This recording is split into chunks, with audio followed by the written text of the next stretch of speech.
those levels. Yep, I'm checking my levels now, and they can hear me. Hey, everybody. Hello, everybody who's filtering in. Hello. I am here with Morgan, Shazam, Jackson, and Andy. And we're going to play some more Tales of the Arthurian Knights. Huzzah! Huzzah, indeed. Enthusiasm. Who's the reigning champion? Is that you, Jack? Jackson, he won. Yep. Yeah. Him and his evil Sir Lancelot. Yes. Yep. What was the thing that we got from last time as well? Something about the druid code. The fourth number of the druid code is 1. I remember this specifically. Sweet. Okay.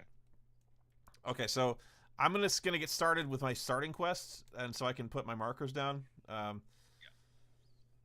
My starting quest is the Lost Shield. Sir Lucan's shield was stolen by a Cornish knight after a joust, and he has asked you to recover it for him. Place quest markers on 3 different locations in Cornwall.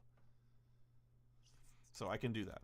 It just says to do that. So there's only 4 locations there. Yeah, that makes sense. Yeah, I think it's usually the more advanced. Yeah, so I think the more advanced quests really are where it wants other players to place it. I ended up getting the hunting the wild boar again. Did you want to swap it? No, it's funny. It's funny Okay. that way. King Arthur asks you to hunt a massive boar tearing through the forest of Logres. Yes. Really just sending me out on these snipe hunts for boars, I guess. I think King Arthur was just calling you a massive bore. Harsh, Andy. Let's see. For me, I have scrolling. French delegation.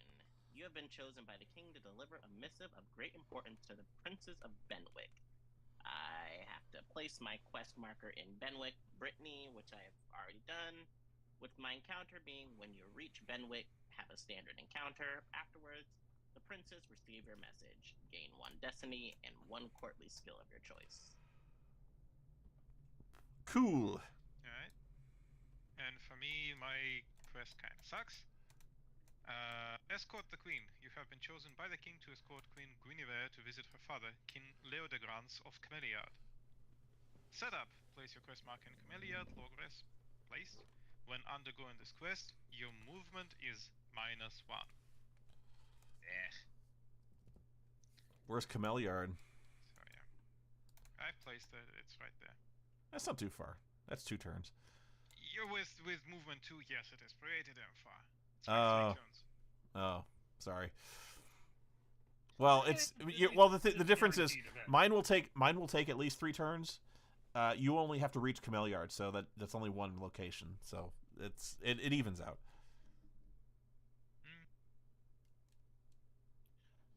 I know mine is going to take 4 turns just to get there, even at my best speed. Like, there's no way I'm going to get in there in time. Just starting out. Mine's gonna take a bit as well, since Brittany is all the way over there. So, who's gonna be... It's Brittany, bitch. Who's gonna be first? I will roll the dice. I have my quest as well. Sorry. The Irish tourney. The Moorholt of Ireland is hosting a tournament in Dublin, and you are charged with competing in the name of Camelot. Place your quest marker in Dublin. Encounter when you reach Dublin. Have a standard encounter. Afterwards, bring honor to Camelot. During the tournament, gain a destiny and a martial skill of my choice. Okay. And could I also get a dice cloned again? Yeah. Where's your dice here? Let's see. Oh, you need a pink one. Hang on. I can tint it. I just need 1 more die. Alrighty, let me roll. 5. Here's a green one. Thank you. Let me roll mine. But I think you didn't you store it from someone? Yeah, I stole it That's from a 4. Gawain, but who's not being played. Alright, there you go. Alright, so I rolled a 2. Yeah, everyone roll a die to see who goes first. I rolled a 4. Hit a 5. Roll again, Jackson.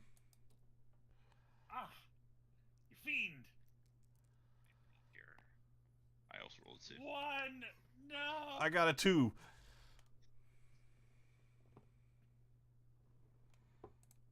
Shazam, did you roll? So I'm starting? Okay. Wait. Shazam, did you roll? Yeah, I also rolled a 2.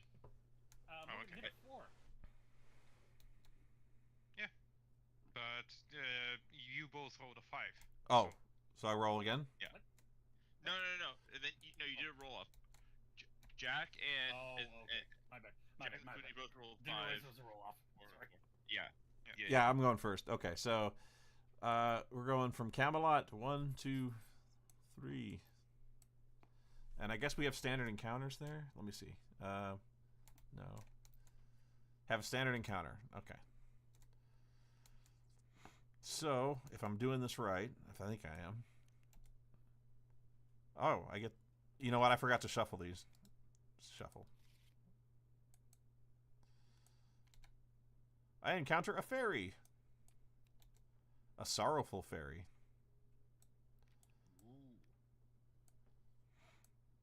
In 2102.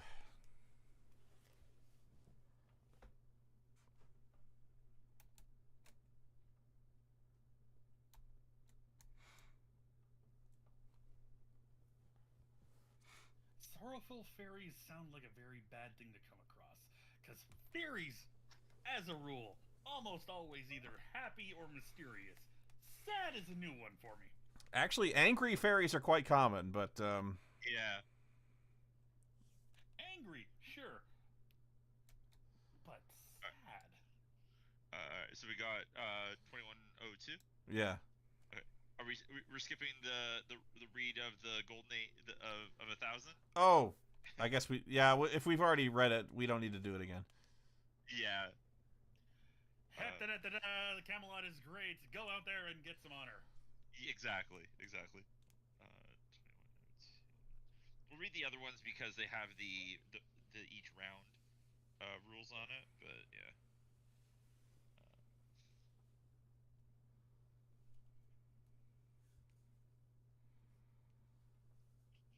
There we go. Okay. You hear sobbing and approach the sound. An odd mist swirls about you as you step into a clearing. A girl sits on the ground, weeping uncontrollably, with long dark hair obscuring her face. Surrounding her are 4 others, who sit on tree stumps arranged in the shape of a diamond. 3 are male, the 4th a female. Sit at the back, the highest among them. You notice that your surroundings have changed, replete with unusual trees and flowers. This and the stranger's exotic clothing give you the sense that you have crossed into another realm. The male at the front of the company stands at once. Who dares interrupt the business of Queen Gloriana of the Light Fae? He demands. The 3 males draw their weapons and aim them towards you, but Queen Gloriana holds up her hand. That is enough, my merry stewards, she commands, then turns to you. Welcome, fair knight. Fate has brought you here at just this moment, so I will allow you to hear our business. Gloriana explains that the tearful fairy sitting on the ground is Aubrey, the queen's once loyal servant. Aubrey has broken the customs of the Fae by gifting a powerful artifact, a Fae mask, intended only for their kind, to her human lover, Connor. The fairy queen sighs. His mortal form cannot handle this newfound power, she continues. He has become unhinged and dangerous. After a pause, the queen looks to you. You are considered a judge of righteousness in your realm, knight. Aubrey has been a good servant and a better companion, but our rules serve to protect us. How would you judge her actions? You may stand up for Aubrey and her lover, or you may offer to confront Aubrey's lover to retrieve the artifact. I will offer to confront Aubrey's lover to retrieve the artifact for her.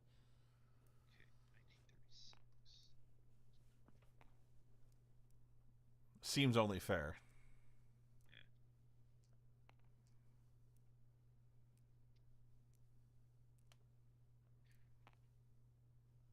The cottage is not far from town, and soon you and the other celebrants arrive at the strange place.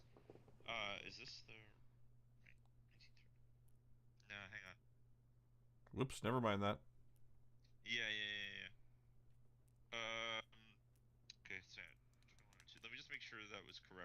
weird. It was from 2102. Yeah.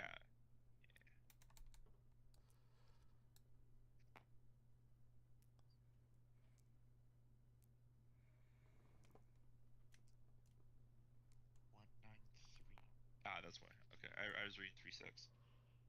There we are. Let me offer my service as a knight of the Round Table to undo the harm caused by this fairy, you suggest. Then perhaps you will find it in your hearts to show her mercy. Queen Gloriana stares at you in silence. So be it, she says finally, and you are immediately whisked to the cottage of Aubrey's lover, Connor. The door is ajar. No, it's not. It's a door, but anyways. And it is cold and dark inside. You enter and hear a noise from the corner, then see a figure crouched with his whole body on top of a large table. Connor, you ask? He looks up, and you behold a young man with pitch-black eyes wearing a mask in the shape of a spider, its legs bent out from the sides. The man slowly climbs down from the table, draws 2 daggers, and slinks along the ground towards you. Oh, you want to go? You may use diplomacy to ask Connor to return the mask for the sake of his relationship with Aubrey, or you may use sword and shield to rob him, Rob being bolded here, forcefully so that the artifact may be returned to the Fae. I'm sorry, your volume was really low, so I fixed it. I missed sorry. what you were saying. Can you read the choices again? No worries. Yes.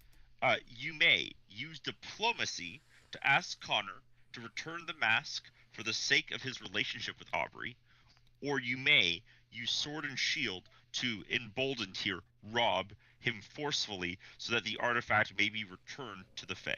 I will use my sword and shield. Alright, roll it. Okay. 1 second.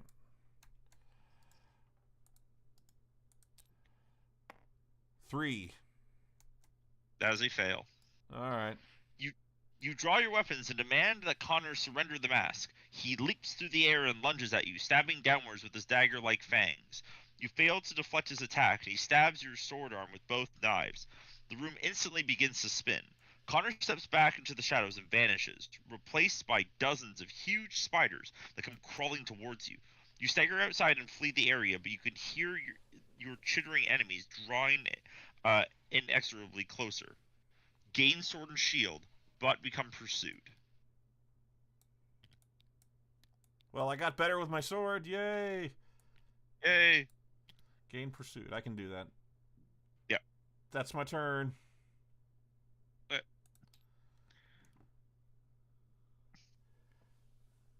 Alright, Stamp, you're up. Alright. We'll travel on the rocky road to Dublin. 1, 2, 3, 4, 5. Wakfaralila. During Anyone the else movement see phase, sinners? after you make him... Okay, so I had to make a finish moving. Okay. I think this is me. Yeah. Right? Crap. Yeah, you're brown. Okay. Yeah, Okay. it sets you. Okay. 1, 2, 3. Alright, we'll hang out here. Okay. My card. Oh, we put in the special I did. locations? Okay, sick. Hopefully I'll get one this time. Oh, what'd you do? Oops. I put it in my hand accidentally. There we go. 1501. The Wandering Hunter. Nice. Hunter must. As you prepare to spend the night in the wilderness, a haggard man in a scuffed leather approaches. "Please, good knight, I beg your assistance," wheezes the exhausted man. "For weeks I have tracked a dire wolf that has harrowed croft and farm throughout the realm. The monstrous wolf slew my hound, but not before my faithful companion left her mark on the beast. I have followed the trail of blood for some time, but I fear if I stop to rest or eat, my quarry will elude me. Will you help me track this beast to its lair?" The hunter sinks to the ground, awaiting your answer. You may rise up at once to assist the beleaguered hunter, or you may provide sustenance to the hunter and assure him the two of you can better track the beast in the light of day. What's the challenge rating of the dire wolves in this edition?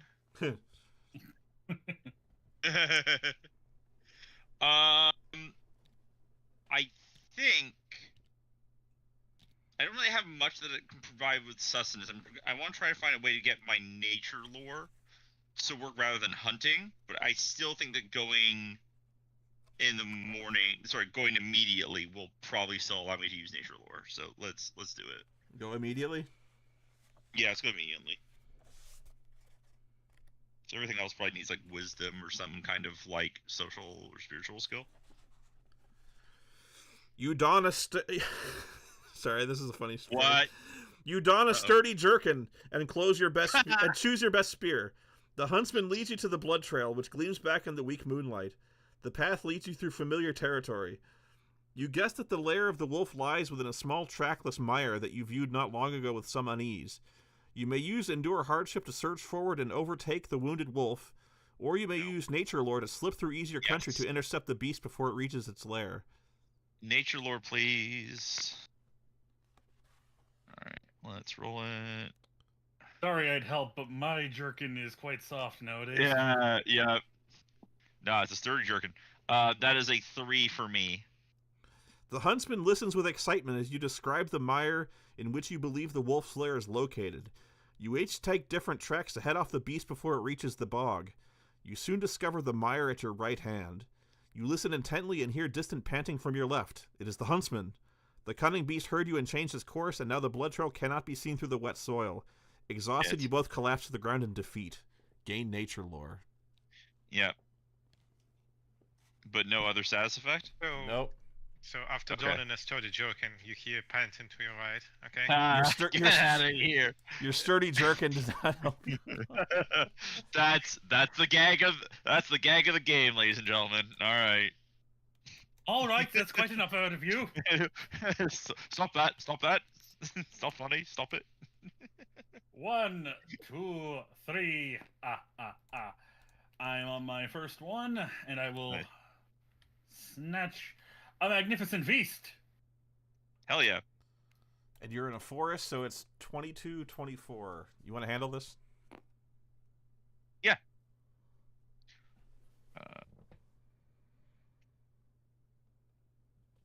22, 24. Okay. In the forest, you encounter a freestanding stone arch wreathed in vines. Curious, you pass through it. You turn about and realize that the archway has disappeared. You look all around you and realize that the land has become misty, as if you had crossed into another realm. God, we have two Have you Fey not encounters played in this first Planescape? round. Or Come Silent on. Hill. 2 elves approach you, each carrying a jug. They begin to speak in unison. Greetings, fair knight. I have come to invite you to a feast at the court of my lord. Oh, this sounds familiar from last game, I think. It is. We And had then, this last time, yeah. Yeah. I'm In about this to say, eight, isn't this Oberon and Puck? it is exactly. Yeah. If you go with Oberon, yeah. My lord. And then the one on the right says, Taliesin, and the other Oberon. The 2 elves glare at each other, then start to walk away in separate directions, each clearly expecting you to follow him deeper into the other world. You want to go to Taliesin this time, or you want to go back to Oberon? I would like to go with Taliesin. All right. So 11:38. Got to do that new content. Yep. Why else are you doing a new game plus if not for the new content? Exactly.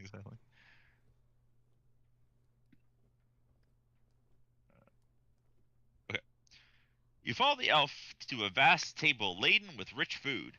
At the head sits Gloriana, Queen of the Light Fae. Oh, she was in the previous scene. You were ushered to the table at as a special guest and seated beside the Fairy Queen. She offers you a small cake, saying that it will confer the blessings of the Fae upon you. She smiles merrily, a twinkle in her eye. You may use wisdom to determine if you can trust her, or you may use honor to inquire as to whether you truly deserve such a gift. I am going to Can you use take- the honor I don't have. So. All right, roll it. Can't you eat Yeah. the cake and You still just have dropped the dice into the void. Crap, I got kind it, of I got close it. one. You got it. All right. Nice. 5. Not 5. Nat 5. What's your location number? It's My 2. loot. You get it. It was DC 5. Cool. Yep. You protest that only the most deserving knights should receive such a gift, but the Fairy Queen holds up her hand.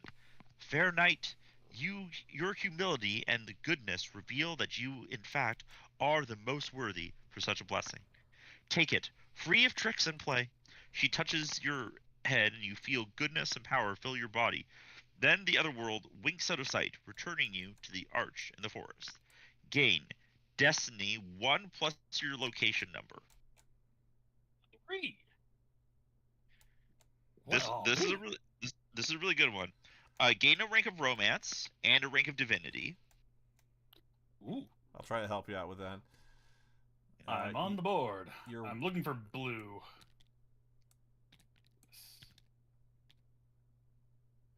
Nah, it won't work that way. Can't fault me trying. And become blessed. Whoa! Yep. I Really good. like me a Really good blessing. one.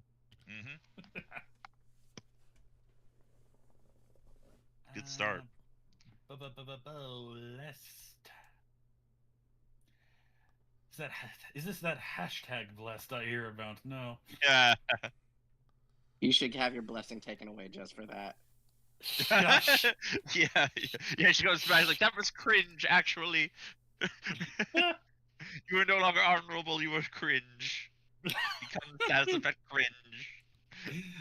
Whenever I roll the die, roll twice, ignoring the penalties from the toning, beast form, and wounded. And if I become cursed, lose the status. So when my turn is done, I move it forward one, right? When you start your turn, you move it forward one. I think. Okay. I don't know thought whether we it's going down or up. I It think it it goes starts up. at 0. It It starts goes at up? 0. Oh, okay. It starts at 0 and goes up. Okay. So, yeah. And then ends after 3. It moves when you move off of 3. Okay. Yep. Okay. Then that's my turn. Okay, who's up now? Is it right. Andy? I think so. Okay. Yeah, Danny. You and the Queen, huh? So, yep. I'm just doing the escort quest. 1, Yep. 2. That's it. And I would walk 500 Shut up! miles an Miles. hour. You encounter a hermit. A wise hermit. Okay. Well, Not a crabby hermit, a wise hermit. I mean, he still can be crabby. That's not mutually exclusive. 1612. Well armed with tacos, we are not doing grand quests this time around, as I understand, No, not because this time. they're kind of not very balanced for like competitive play. While resting inside Maybe a we'll give small it a try next church time. and troubled by recent dreams, you notice a little room with no door and only a tiny window connecting it to the rest of the church. The curtained window allows food and other necessities to be passed inside. A priest informs you that the cell is the abode of an anchoress, a hermit who has taken a vow of seclusion to spend her life in contemplation of the divine. Many a knight has sought her guidance and come away the better for it, he adds meaningfully. You may ask the anchoress to interpret your troubled dreams. If this is the quest of the Holy Grail, it is not. Or you may ignore the priest's advice and continue on your way. Cool! Awesome! I love events when nothing happens. Next turn. Do you want to go No, on you your get way? to make a choice still. Well, I don't. I have only one option. What's that? I mean, continue, because it's not the Grail quest. No, So- you may ask the anchoress to interpret your troubled dreams or not. Ah, okay. I thought the option was for the Grail quest. Okay. No, No, it's not. no, there's a third. let's do There's it. a third special option for Grail. Let's do it. Okay. Okay, let's do it then. Yeah. 1100.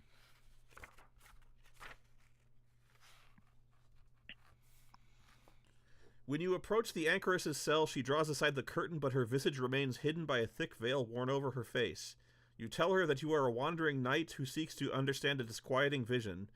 You may use a spiritual skill of your choice to describe your dream. Okay. I'm gonna use magic, because I have that one. Do I roll the die then? Yeah. Alright. I rolled a 3 plus 1 magic. All That right. is a 4.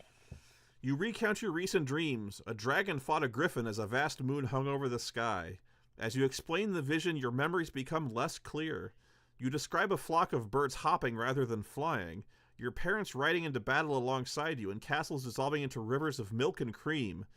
The harder you strain to remember, the more your story loses coherence.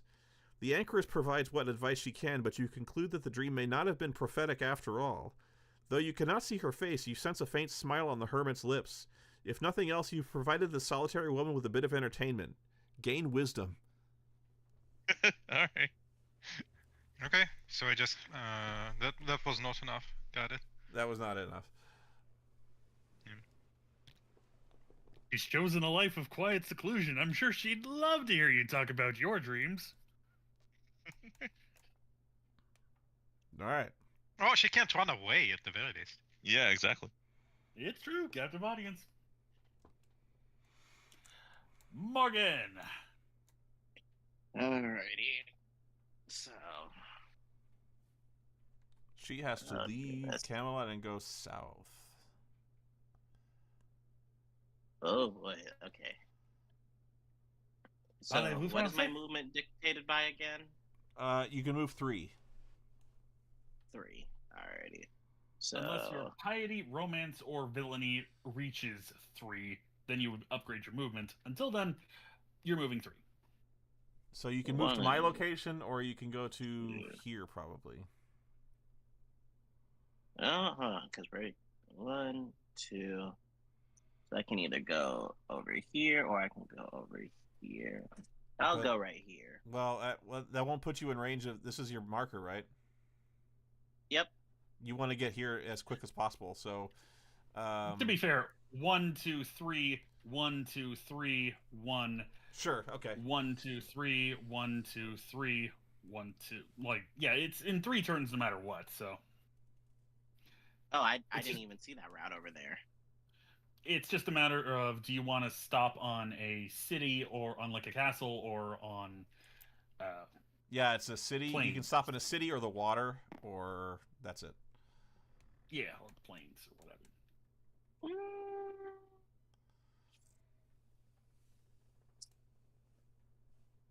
City or water. Well, I'll switch. I'll give it some flavor. Show us what the sea life is like. Okay. So you're gonna go 1, 2, 3. Okay, you find the Cave of Merlin. Ooh, Oh, So you get this card.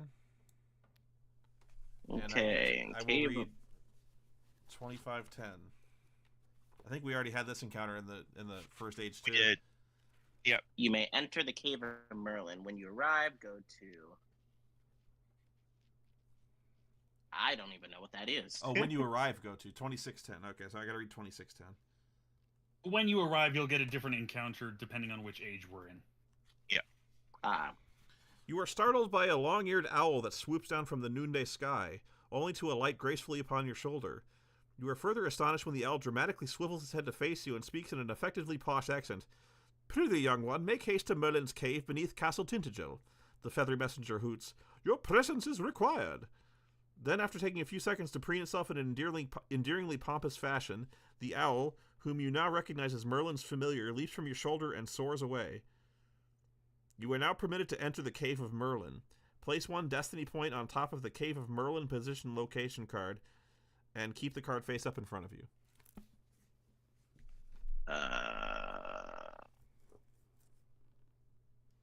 The Cave of Merlin is right over here on the edge of Cornwall. So not too far. Yep. If Where? you want to do it in the, if Right you want to do it in the Right same. here. What were we using for destiny reminders? Oh, we're using those. Oh, okay. I think. Yeah, it's best as good as anything. Good enough. Hoot hoot. Okay, I will So now what? That's it. All right. That was easy. Yeah. I will go here. Yeah, the location cards have like a bit of flavor of like this is why you might want to go here, and then you get to choose when to go there and whatever age. Yeah, we're on turn 2. All right, good call. Shazam, please don't leak the cards. No. Huh? I get Orkney. 2607. Ooh, okay. 26. You've been summoned to Orkney. Spoonie, you are pursued. Oh, yes. After you finish moving, you must make a skill check using a wilderness skill of your choice. If you fail, 2+ location. If you fail, you cannot enter location. Oh, shit. I'm sorry. I fucked up. Okay. It's fine. Okay. If it comes back to it, you can just put it on top. I pass. So, well, actually, Way to what go. is the Okay. 4? So 2+, yeah, 6. I make it. Nice. Do you lose pursuit because of it? If you... No. When you lose the So you status... just keep moving it. Yeah, so I'm at 1.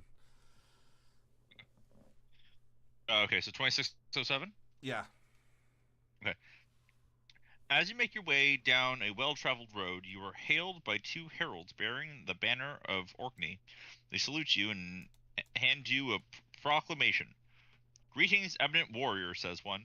We have been sent from our masters to summon all worthy knights to our city in the far north.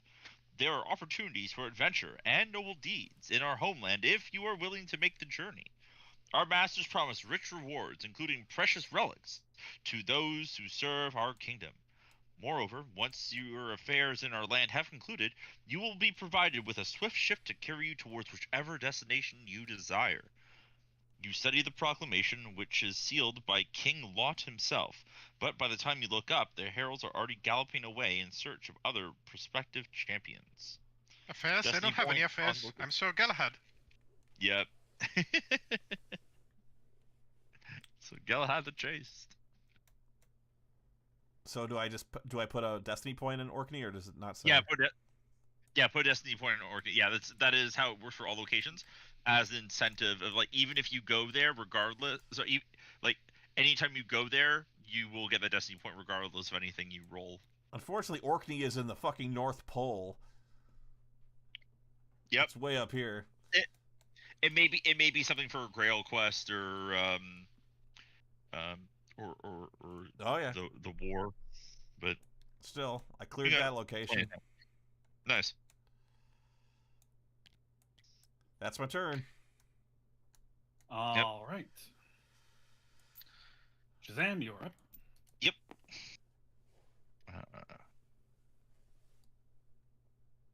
There you are. 1, 2. We'll go what? Here. All right. What do we got? Yeah, it's a dwarf. Draw 1 card. 1. A lost dwarf. All right. 2015. Okay. Did we have Lost Dwarf last time? I don't think so. Okay. There No, was we a had Lost Bony Dwarf. Dwarf. Yeah, well, there was a Lost Dwarf. I think for a quest or something like that.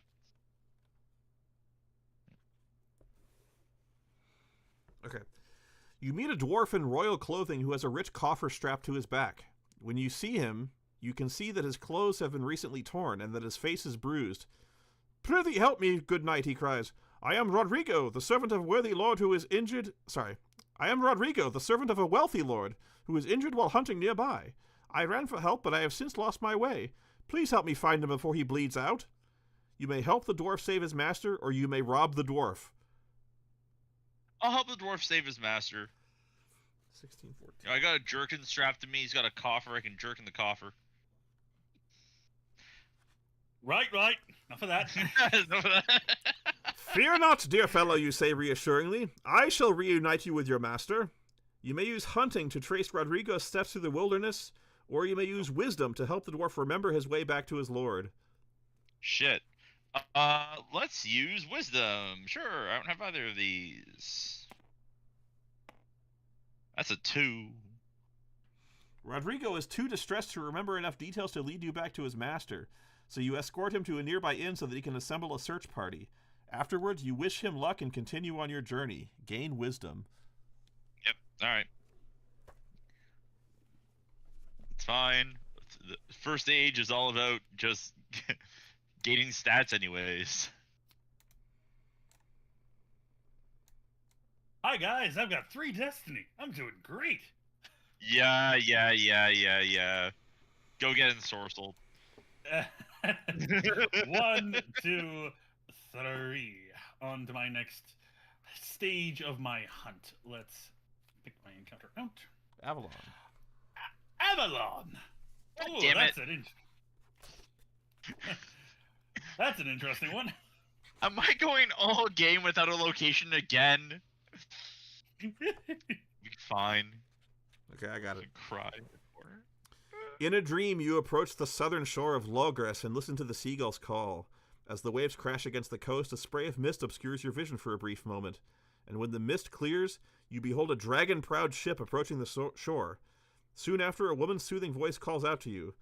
Avalon has need of thee, sweet warrior. Come hither. When you awaken, you feel compelled to answer the lady's summons.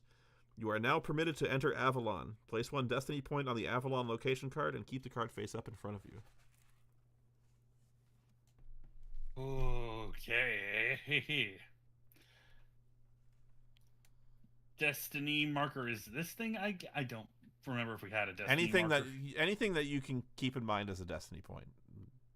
I use a little Sure. I use a little wax seal thing. Okay. Anyone else look in the reflection? Anyone else look on the Avalon reflection is on the here. table and see Jesus on the ceiling?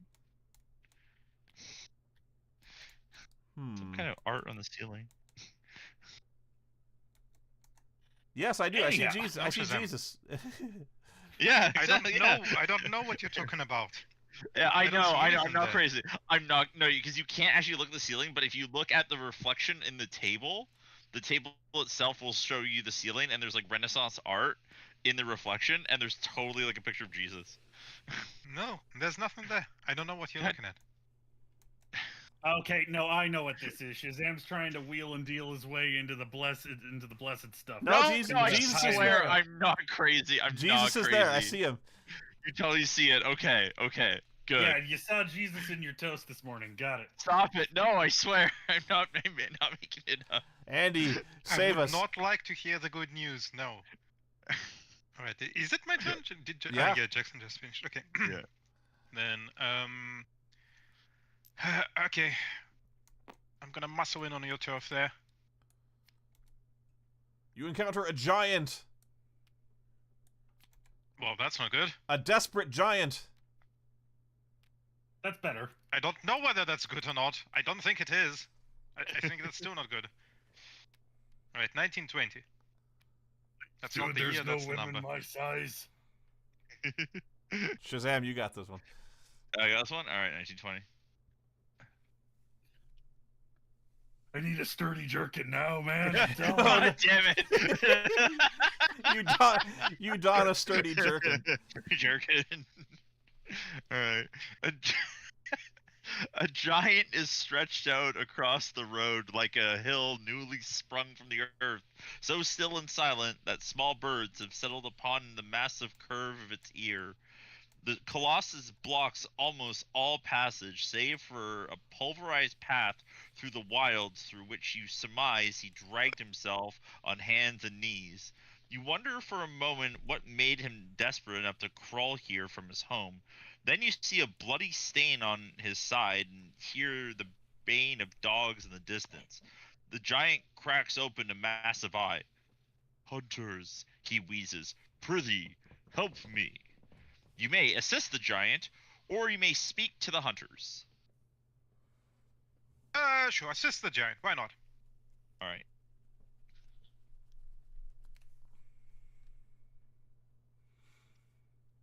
He's gonna eat you. You can't trust a giant. Though giants and humans bear each other scant affection, you say, keeping your distance despite your calming tone, it is a pity to see so prodigious a creature laid low. I will assist you if I can. The giant looks at you with tired acceptance. His breathing is labored as he waits for your next move. You may use piety to heal the giant's wound, or you may use hunting to locate and fend off his pursuers. I cannot do either of those. So I'm gonna use fuck it, I guess piety. Why not? Yeah, usually whatever one you roll, if you fail it, you Well, get if I- something of it. Never so. mind. Yeah, I failed. Go ahead. What did you roll? I rolled a 2. A 2? Okay. I was gonna say you should on use hunting because you don't have any red skills. Or hunting no, is you have green. it's green. It's green. Okay, never mind. Okay. You lay your hands upon the giant and pray for his deliverance, but nothing happens. The giant closes his eyes, as exhausted and as bloody as before. Useless knight, he growls, "Go! Leave me!" You sigh and you leave the blocked road and enter the thick wilderness, determined not to fail the next person who calls you for aid. Gain piety. Cool. Awesome. You have collected all the blue skills. Nice. Fantastic. All right, Morgan. Alrighty. Let us see what is in store for us. Your high seas adventure continues. 1, 2, 3. All right. You encounter a knight. An amorous knight. Oh boy. Oh boy. Alright.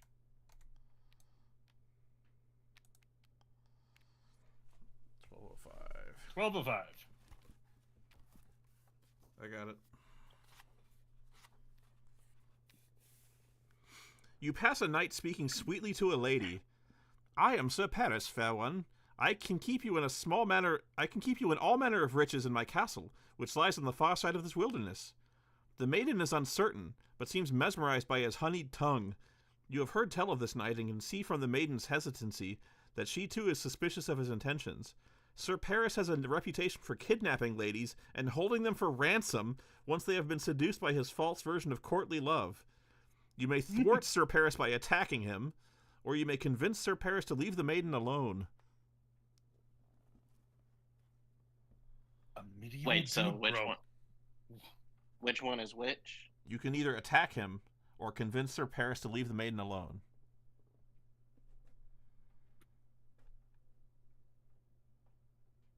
Oh, none of my skills are active yet then. Not yet, no. No, the after the first paragraph of any adventure is a choice of which story thing you want, and then comes the additional choice of what skill you want to use in that second story beat. So basically, you can either use a military skill probably, or you can use a diplomacy skill probably.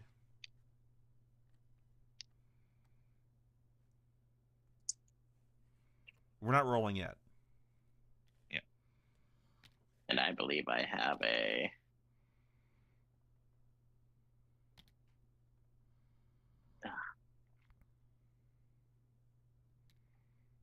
There we go. You know what? We will go on the attack. All right. We will go on the attack. A rogue like Sir Paris will not listen to reason and must be defeated to safeguard the maiden. You may use sword and shield to challenge him immediately, or you may use mounted to intercept him further down the road from a more advantageous position. Sorry, did you say roguelike? A Yeah, if you rogue like... fail, you can just try again. Yeah, but I you'll lose your rolled the run, progress. Yeah. Sorry, I We'll missed use that. sword and shield. Okay. And I remember Hades, roll. but Come on. Come on. Roll the die. I swear R my will do buttons. well for that. There you go. Oh, Oh. denied. That is a 2 then. You draw your sword and charge at Sir Paris, shouting that you will stop him from abducting the maiden. Although shocked by your ferocity, Paris thrashes you soundly, forcing you to yield. You chafe at your defeat, but you notice with some relief that the maiden has snapped out of her reverie and stolen away. Seeing her gone, Paris proceeds into the wilderness. Gain sword and shield, and lose 1 rank of renown. If tied, you may choose, so you don't lose anything. And you become enraged. So I'll find the enraged card for you. Let's see. This ain't gonna be good. It's probably auto attack or something like that. Like the auto rob quest. Enraged. You are From filled with an Arabian Nights. unquenchable thirst for bloodshed. Whenever you face a choice that includes the option to attack, fight, or joust, you must choose that option. Yep. Yep. And how long does this one last? It lasts the 3 rounds, looks like. Wait, hold on. So it would be. It starts on the 0. We're I know it's starting counterintuitive, but it does. Oh. Okay. Yeah, because you'd think it would go to 3, 2, 1, 0, but I guess. Yeah, so 0 and counts down. Yeah. Okay, so Either I have to do Pursuit again, which lasts Dang. forever, by the way. Yep. 2 plus the location number, so 2. I have to roll a 5.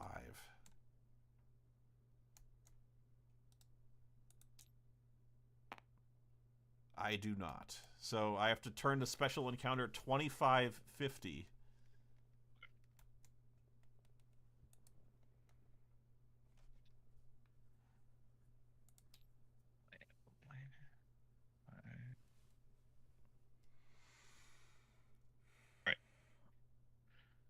Your pursuer finally catches up to you, forcing you to face your reckoning at last. Isn't it a bunch of spiders? Yes, it's spiders. Yeah.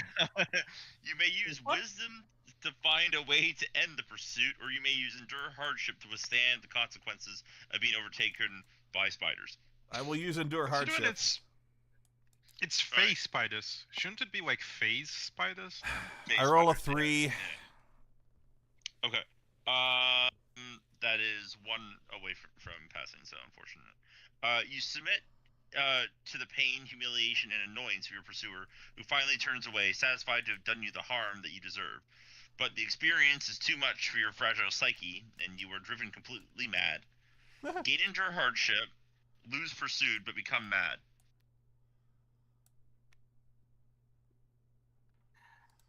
Since you did lose pursued, you also gain another skill you didn't already possess. Yeah, so I'm going to gain cunning. Never again. Never again. I am never letting spiders come near me again. Never again. Yep. Yep. Okay, so I got to get mad. Get mad. Get angry. Get mean. Mad. Oh, but we know what enraged is already. Oh. You cannot end your No, movement in a mad, city. alright. During your turn, another player of your choice decides which skill you will use during quests and narrative result paragraphs. Great. Oof. Well, it doesn't last too long, but still. I am mad. Yeah. So this is ensorcelled. Yeah, exactly. Yeah. All right.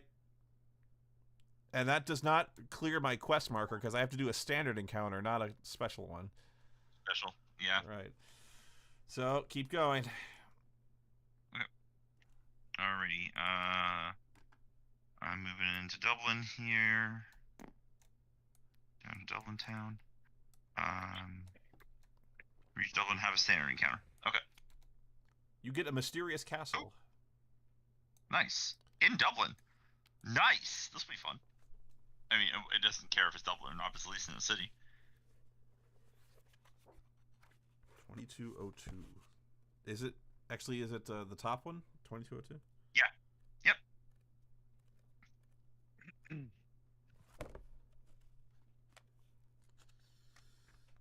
2202. Okay, this one's a big one. You arrive in the city as the sun nears its zenith. Tired from your travels, you set about finding a place to rest for a few hours. You have not gone far, however, when you encounter a group of residents who appear fascinated by a castle overlooking the city. They marvel as if seeing the structure for the first time. A scholarly gentleman sees your puzzled expression and speaks up. "That's an enchanted castle," he explains. "At regular intervals, sometimes months or even years apart. The castle emerges from the morning fog, arriving inexplicably and then vanishing just as mysteriously when the sun sets. The strange manner does not always appear in the same place. We have even had reports of it showing up near other cities. We know not what happens to the citadel while it is gone, but we do know that its halls are inhabited." The man has not finished speaking when an anxious woman runs over and interrupts your conversation. "Good night, may I beg a favor?" she implores you. "My hound has run away, and I saw him scurry into yonder castle. I would retrieve him myself, but I'm afraid to enter, for at sundown the place will fade along with everyone else inside. You may take this opportunity to explore the strange castle, or you may try to lure the dog out without venturing into the castle yourself." Interesting. I think my nature lore probably makes it easier for me to try to lure the dog out. But man, I want to check out the castle. Yeah, we're going to the castle. Fuck it. All right.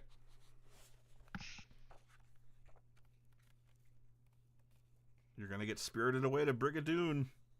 Probably, but I can't. The lure of adventure is too much. As you approach the citadel, you see that its gates stand open, and guards wearing unfamiliar heraldry wave you through. Inside, you find numerous people going about a variety of domestic tasks, but you discover no sign of the missing hound. You may use diplomacy to enlist the aid of a castle resident, or you may use hunting to track the dog yourself. I might as well get a social skill on the board, so we'll roll diplomacy and pray. That's a 5. Okay.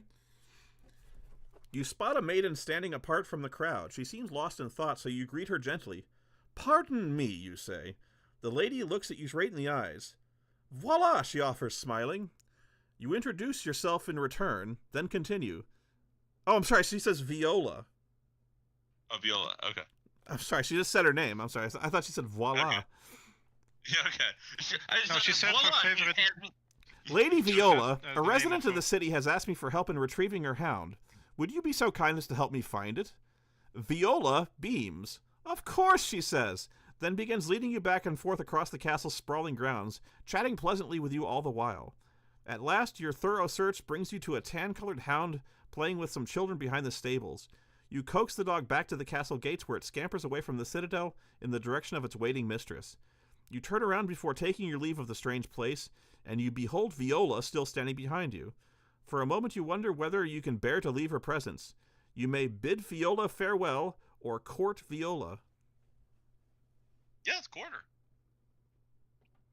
You find yourself drawn to the spirited lady, and you wish to spend more time with her before departing.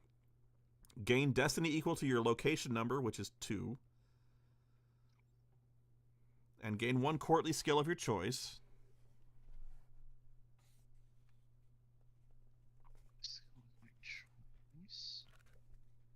Will be diplomacy. And then go to 2626. You offer Viola your hand, which she accepts graciously and without hesitation. For hours you stroll the grounds of the castle together, and at last you profess your devotion to her. She blushes and looks down. "There is something about you," she confesses, "and the way that you make me feel, I suppose it is almost like being in love." As you lean in to kiss her, you realize that you will tarry here well after sunset, come what may. Gain story token number 8. Oh my. Early story token. Let's see if something actually comes of it. Become beloved.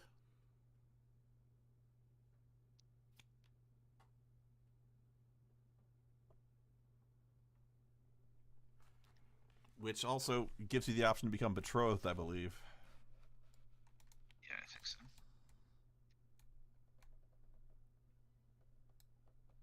Search.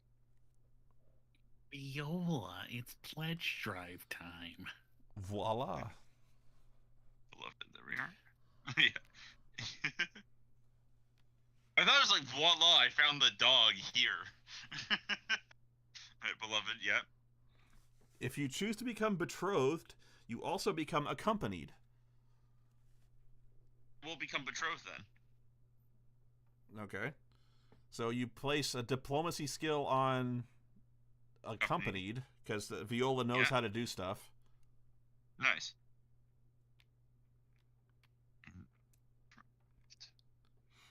And then, Oh, wow. on your next turn, instead of moving normally, lose story token number 8 and move to any city on the map, but do not move any further and do not have any encounters during that turn. Lose pursued. Got it. Okay, so that's why it says 8 any city. Okay. Cool. I was trying to figure out That's what it. that meant. Alright. Cool. I'll take that. Woo!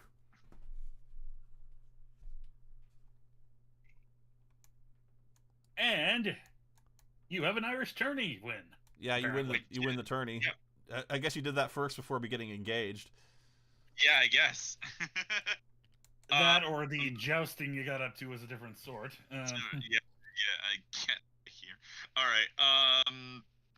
Yeah. Do I want warfare or mountain? Let's think long term here. I'm gonna grab warfare. Okay. All right. That's the skill. That's the quest done. Oh, and one destiny from the quest, and then you get a new quest. Don't forget, since you've gotten betrothed, you gain 2 ranks of romance. Right. Okay. Sorry, there's a lot going on. Let me get in 2 ranks of romance first. Oh, or did someone already? Somebody already did it. Yep. All right, appreciate that. Thank you so much. A company place a skill marker on this card. I think I'll gain a. Can someone clone diplomacy for me? Yep.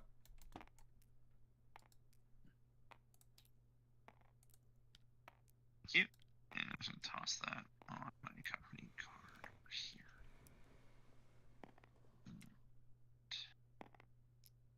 Yeah. These will both probably just live on my character sheet over here. Okay, and then you get a new quest. So let's give you a new quest. Yep. And that's immediate. No going to Camelot, yeah? Yeah, it's immediate. Yeah, anytime you do a quest, you immediately gain a new quest. That way you always have something to do. It's just if you want a second quest, you need to go to Camelot. Need for wisdom. During your adventures, you pass the hovel of a wise anchoress who admonishes you to seek wisdom in places removed from society. This is a 3-star quest, so it's a big one. Have another place your quest markers on any 2 different sea locations. Oh, we could be a bastard about this one. You absolutely can. We really should, but not too much.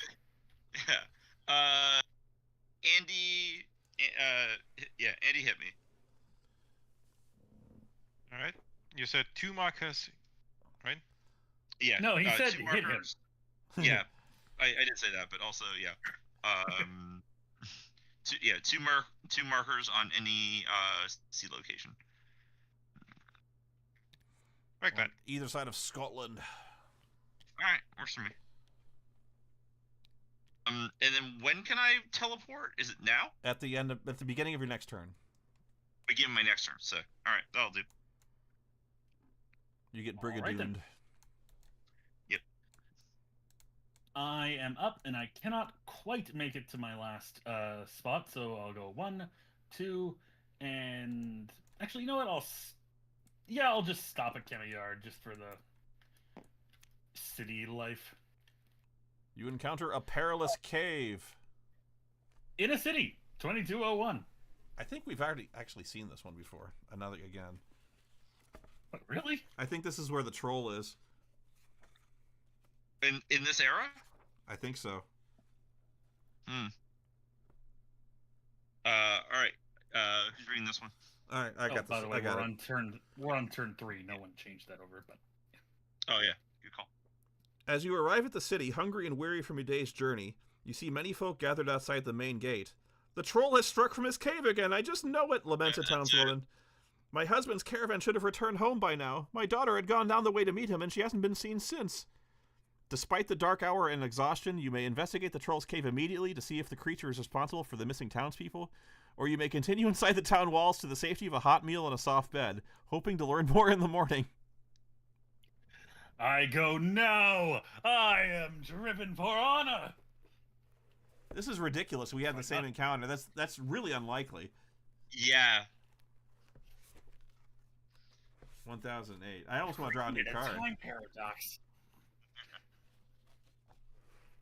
Hang on, 1008. Wait, I don't remember doing this myself. Did someone else get this troll thing? I did. I beat the troll. And you went to fight the troll. Yeah. All right. The townsfolk tell you how to find the troll's cave, which lies up the stream from the city. As you near the area, the moonlight reveals local signs that read Troll Cave. The signs lead to a forbidding crevice descending deep into the earth. A horrid stench rises from the cave, turning your empty stomach inside out. As you approach, you see a broken wagon wheel outside the cave. as well as a few coins spilled hastily by the creature who has raided the merchant wagon. You may use hunting to lay a trap for the troll and steal the merchant's goods for yourself, or you may use endure hardship to explore the cave, despite the stench, in hope of finding the missing daughter before it's too late. Boy, I am gonna go hunting for that daughter, enduring hardship even though I have none, but I am blessed, so I will get to re-roll and take the higher result. Okay, so what's the location number here? It's a 2. Okay. I'll just do the roll button. 3 and 1. Oh boy, just a 3. You didn't make Damn. it. Oh well. You make your way down into the cave, but the horrid stench overwhelms you and you nearly faint. You crawl back out of the cave and then pass out on the side of the road. An hour later, you awaken back in the city. One of the boys from the city followed you to the cave and dragged you back to town. The town is grateful for your brave attempt, but sad that you were unable to find the missing merchant or his daughter. Gain nature lore. Ooh, fair. Well, can't win them all. Onward. Andy, you're up. The troll's farts have vanquished you. Yeah. Yeah. Did we make jokes about the stinky troll last game or something like that? Nah. I married the daughter from the troll's cave, though. Yes, that was it. In this timeline, nope. Troll gas. Oh boy.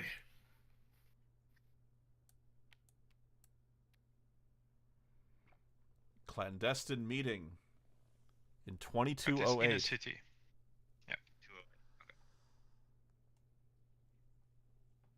We have to do something about that troll. I know. Yeah. That knight was supposed to defeat him, but he failed completely. Alright, 2208.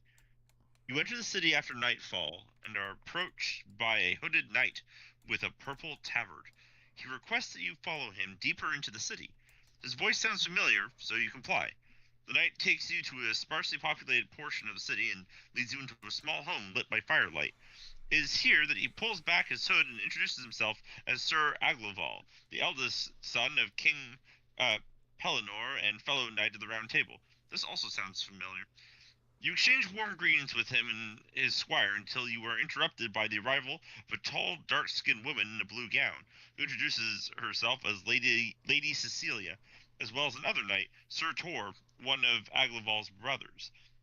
The small company confides in you that the local lord, King Elaine, has been running roughshod over the people, so they hope to depose him and install a new, fairer ruler over the city. They look to you expectantly to hear whether you will join them. You may join the conspiracy, or you may dissuade the conspirators from their insurrection. Okay, well, luckily I have a queen with me. Can she do anything about that? Don't know. You don't have a story token though, so probably not. Yeah, hello. Yeah, I'll join the conspiracy. Conspiracies are fun. Alright, 1809. Did you guys hear about those, like, chemtrails? Alright. I'll be right back, you guys. Yeah, Alright, it's medieval times. No, Alright. Yeah, exactly. Never mind. Yep. You nod to the group, and they seem emboldened that you have joined their ranks. Thank you, good knight, says Lady Cecilia. The people of the city will be free once more. She explains that they hope to install a new king who will be loyal to King Arthur's vision, yet the conspirators cannot agree on a plan of attack.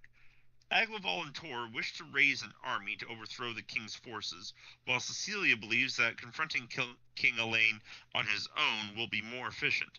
They turn to you to see which plan you support. You may use warfare to assault the king's keep, or you may use hunting to infiltrate the keep and directly engage the king. Cool, amazing. I have neither of those. Yep. Which one Let's do you use- want? Let's use hunting. Why not? Okay, roll it. I rolled a 2. I failed. Cecilia agrees to accompany you on the mission, and the two of you slink past the guards and reach the outer wall of the keep without being detected. You hurl a grappling hook towards the battlements and manage to hitch the edge of the rampart after several tries. You both pull yourselves up and enter the fortress, only to be surrounded and captured by a dozen guards. You overhear your failed attempts with the grapnel. You soon find yourselves being escorted to the king's dungeon. Gain hunting, but become imprisoned. Mm-hmm. Imprisoned. I'm looking. So the steamed imprisoned. There we are. I also gain 1 destiny and 1 cordless skill of my choice, which does it mean that I can improve a skill that I have? Yes, it does. It does. You can. Okay. That's it. And I get a new quest, I guess. Yep. Where do I put the... there's the quests. Sure. So start a quest deck. And a quest. Visit to the other world. You hear reports of a mystic gate that has appeared in the wilderness. Have another player place your quest marker on any forest. Jackson, you do it. When you reach the location, just use the one that's already on the map, if you may. When you reach the location, you may seek the portal using either magic or hunting. 5. If you succeed, turn 2. Yeah. And imprisoned, you cannot move or encounter your location. Each turn is a special encounter. You may attempt to escape. Cool. Amazing. Got it. Next. You are going to the magical land of Ireland. Well, I'm not going anywhere, so yeah, next. Alrighty, my turn. 1. Oh, right. Gotta draw an encounter for you. Ruthless Brigands. Ruthless Brigands! Nice. Something I'm probably actually going to want to fight. In a city. Yep. True. I got it. Who's reading that? Okay.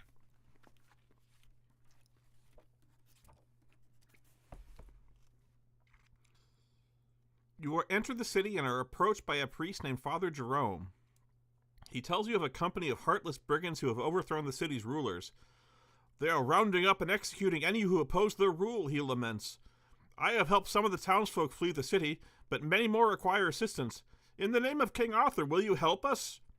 You may help Father Jerome evacuate the citizens, or you may instead ally yourself with the brigands.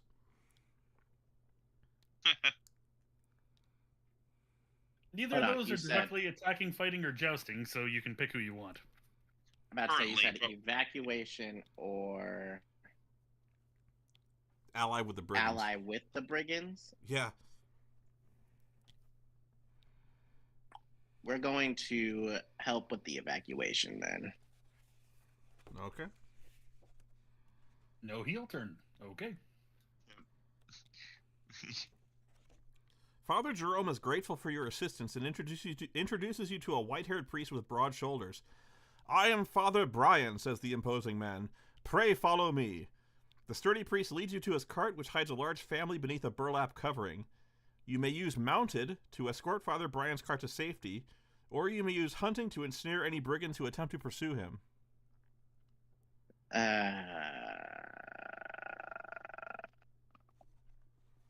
Well, I don't have either one of those, so... Let's see, you said mounted to do what?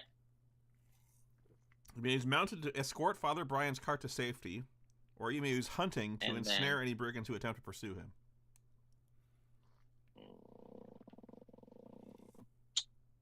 Technically, neither of those are attack, fight, or joust, so... Yeah, because it would be in bold or yeah, for those.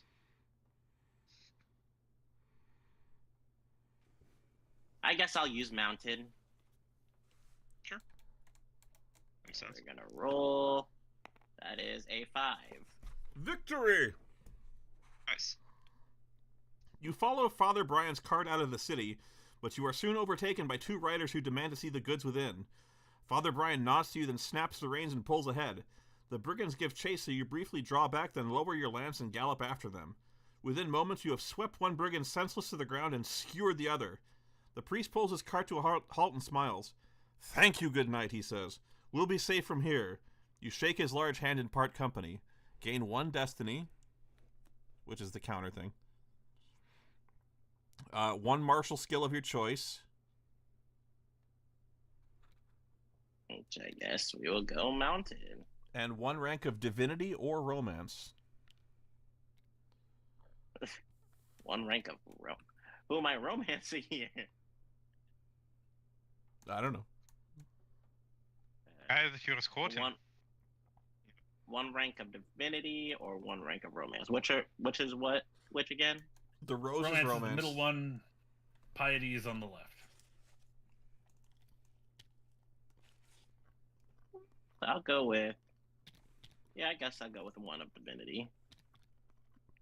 Okay, so then put yourself on the 1. Yep, right over top of me. And then I have completed my All right. Go starting French dip. quest. Yes. Gain 1 destiny and 1 courtly skill of my choice. Including upgrading your honor if you so wish. Let's see. So I can gain diplomacy, gain cunning, or yeah, alright, we'll upgrade honor.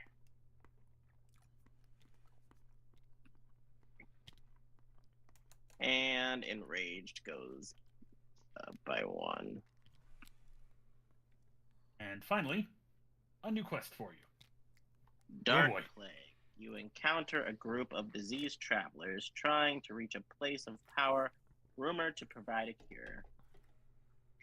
If you agree to escort them, become plague-ridden and place your quest marker on a location adjacent to a place of power outside of your current region. If you do not agree, discard this quest and draw another. Special encounter when you reach the quest marker, turn to 1311. What does Plague Ridden do? Oh, I feel like you had this one last time, Noah. it slows you down. Hang on, I'll tell you. Yeah. I had it. As Oh, for where you're going to put this, your quest marker is beside any place of power outside your current region, so it just can't be the underwater palace. But you could make it the cave of right beside the cave of Merlin that you're already on your way to. Well, depends on what Plague Ridden does to me, because I already got an ailment. Your movement limit is reduced by 1. Okay, you have contracted a terrible, debilitating disease. Movement limit is reduced by 1. When you lose this status, gain 1 skill of your choice. And Wait, was it's the a queen place plagued? and a place of power. So where would that be again? Your cave of Merlin, which was over here, is a good option since it's just across the pond. But it could be beside Camelot, beside Morgan's Castle, anywhere that's a place of power, not the underwater palace. So places of power are literally named. Yeah, the Yeah. special areas. Yeah. Alright, well then, sure, we'll go Cave of Merlin. Well, it would be Tentacle, but yes. Oh, okay. Fair enough. All right. And there you go. I choose not to move during my turn, and I do a standard encounter. Warning, we have reached the end of this age. It is not changing yet, but it will next turn. Okay. Good to know. Thank you. I encounter a queen. A vengeful queen.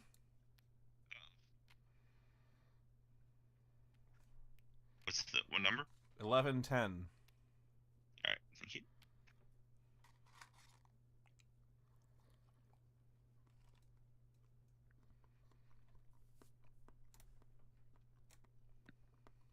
A woman's So are we scream- talking...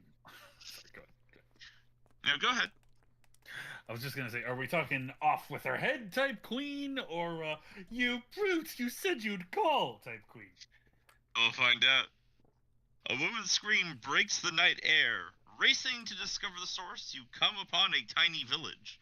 The townsfolk are assembled around a large tower, a magnificent structure in the central square that seems out of place in the small hamlet. As you approach the tower, you see many people weeping as they look up towards the tower summit, whence the cries of agony sound. An elderly woman tearfully approaches you. "Oh, noble knight," she pleads, "if you have any courage or any worth in your body, you will enter the tower and save that poor girl. For 5 years she has languished in a scalding bath, punished by the Queen of Norglis for being more beautiful than she." Shocked by her tale, you ask the woman whether the girl always shrieks with such intensity. "Nay, good knight," the woman answers, "the enchanted bath cools over the course of the year, so the queen returns each midsummer to renew her foul spell. Even now the queen is within the tower, and that is why the cries are so strong. Please save her." You may rush to free the maiden, or you may confront the Queen of Norglis. Okay, Andy, which one do I do? You caught me completely off guard. Why are you asking me? Because I'm mad. Somebody else has to mad. choose what I do. Oh wait, no. Which Oh, no, skill? no, no, Which? no, no. Sorry, It's skill. it's skill. My choices are to rush to save the lady or confront the queen. Yeah. I will confront the queen.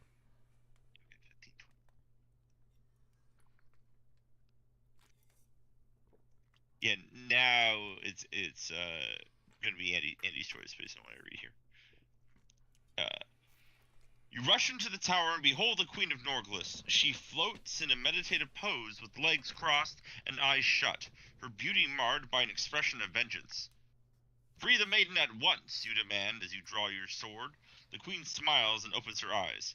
"It will take more than steel to defeat me, knight," she says at once. She says, and at once your sword flies from your grasp and clatters onto the ground, well out of reach. You may use piety or magic to battle the queen. I use piety. Piety. Oh, I'm sorry. Okay, I Andy, didn't get piety? to choose. Okay, go ahead. Piety, yeah. Okay, roll it. Ooh, kindness. 6, 7. Hey, for the Zoomers in chat, 6, 7. Sorry. So 7 total. Yeah, 7 total. What's your location number, just in case? 3. You did psychic damage to Morgan there. So this is the plague that I've been riddled with. The plague of cringe. Same, I know, right? That's the plague of cringe for you. And you rolled a 7? Mm-hmm. You got it. That was a difficult DC 6 for that. That's wild. All right. The queen raises a finger, and your armor begins to scorch you. Oh shit! It's heat metal. Heat metal. You're burning red hot within seconds. As the queen laughs, you draw on mystic strength to overcome her spell. You are able to reverse her charm, and as your armor cools, the queen's form starts to smoke and burn. With a terrible wail, the queen vanishes in defeat. You climb the stairs and open the door to the uppermost chamber. Water that had hitherto been held magically suspended in the room now pours out, no longer scalding hot. In the center of the room lies the maiden, naked and vulnerable. You marvel that her skin is undamaged by the enchanted water. The girl sobs in your arms as you carry her out of the tower to the cheers of the townsfolk. She tells you that her name is Hannah, and that the queen hated her not only for her beauty, but also for her sorceress skill. Furthermore, she asks to accompany you on your adventures so that the queen will not return to her village to find her again. Gain Destiny of 1 plus your location number. Okay. I hope you at least gave her like a cloak or something, or otherwise you carried her outside naked to the cheers of all the people who are currently there. Hooray! She's nude. Gain a spiritual skill of your choice. I'll take wisdom. 1 rank of divinity or romance, your choice. We'll do divinity. And be accompanied by a magic user. Accompanied. Okay. Yep, accompanied with magic on it.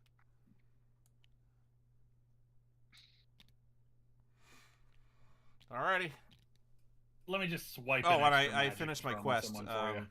My starting quest is done. So I found the Lost Shield. I gained 1 destiny and 1 wilderness skill of my choice. Oh yeah. So I'll get nature lore.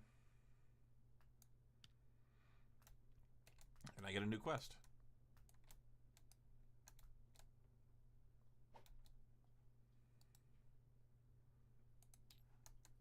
You've taken the lead.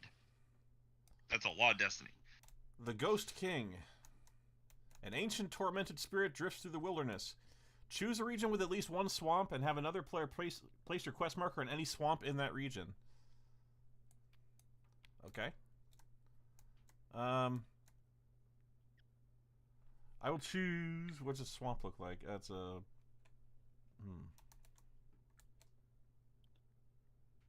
It's like the grayish blue.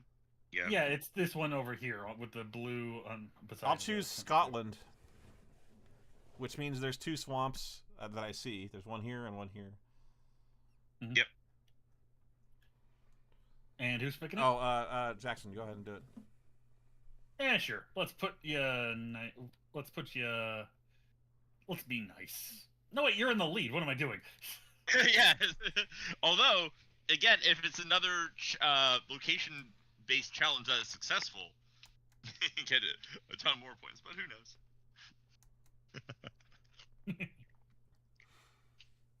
Okay. That's it. Alright, my turn.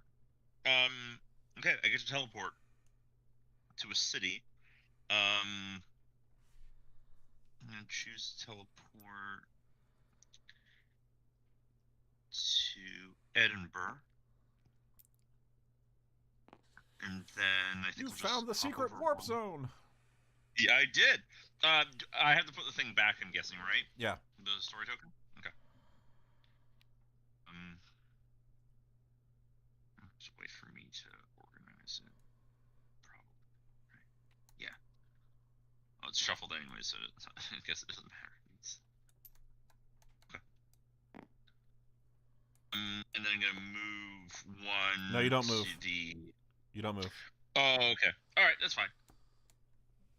It's still probably 1, 2. It's just yeah, a lost. It's still way better. You basically lose your turn, but you get to teleport. Oh, do we still get an encounter? No. Oh, damn. All right. You got a lot of benefits out of that, but you get to lose your turn. It's true. It's true. Okay, I'm fine with it. Okay. Lancelot.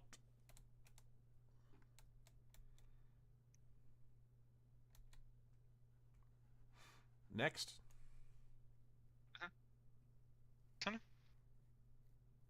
I think it's You need Jack's to- turn. Yeah, it's Jackson's turn. Oh, Jack, you're muted. I think he might have stepped away for some reason. Nope, sorry. Wait. Hi, sorry. course. Yeah, I was just saying. Oh, I'm finally reaching the end of my boars hunt. Yep. Once again. And it is ending with the king. Ooh, what kind of king? A cunning Cunning. king. King? So he did send you here. Yeah, he did. This was a snipe hunt. Okay, Yeah. 10-13. I got it. Okay. You got it? All right. As you make your way through the wilderness, you come upon an army of knights and footmen preparing for an ambitious campaign. As you approach, you spy an impressive war tent sporting the banner of Orkney. Moments later, King Lot himself emerges to survey his forces. Spotting you, he sends 2 knights to summon you to his presence. I will not lie to you, noble warrior, says the king.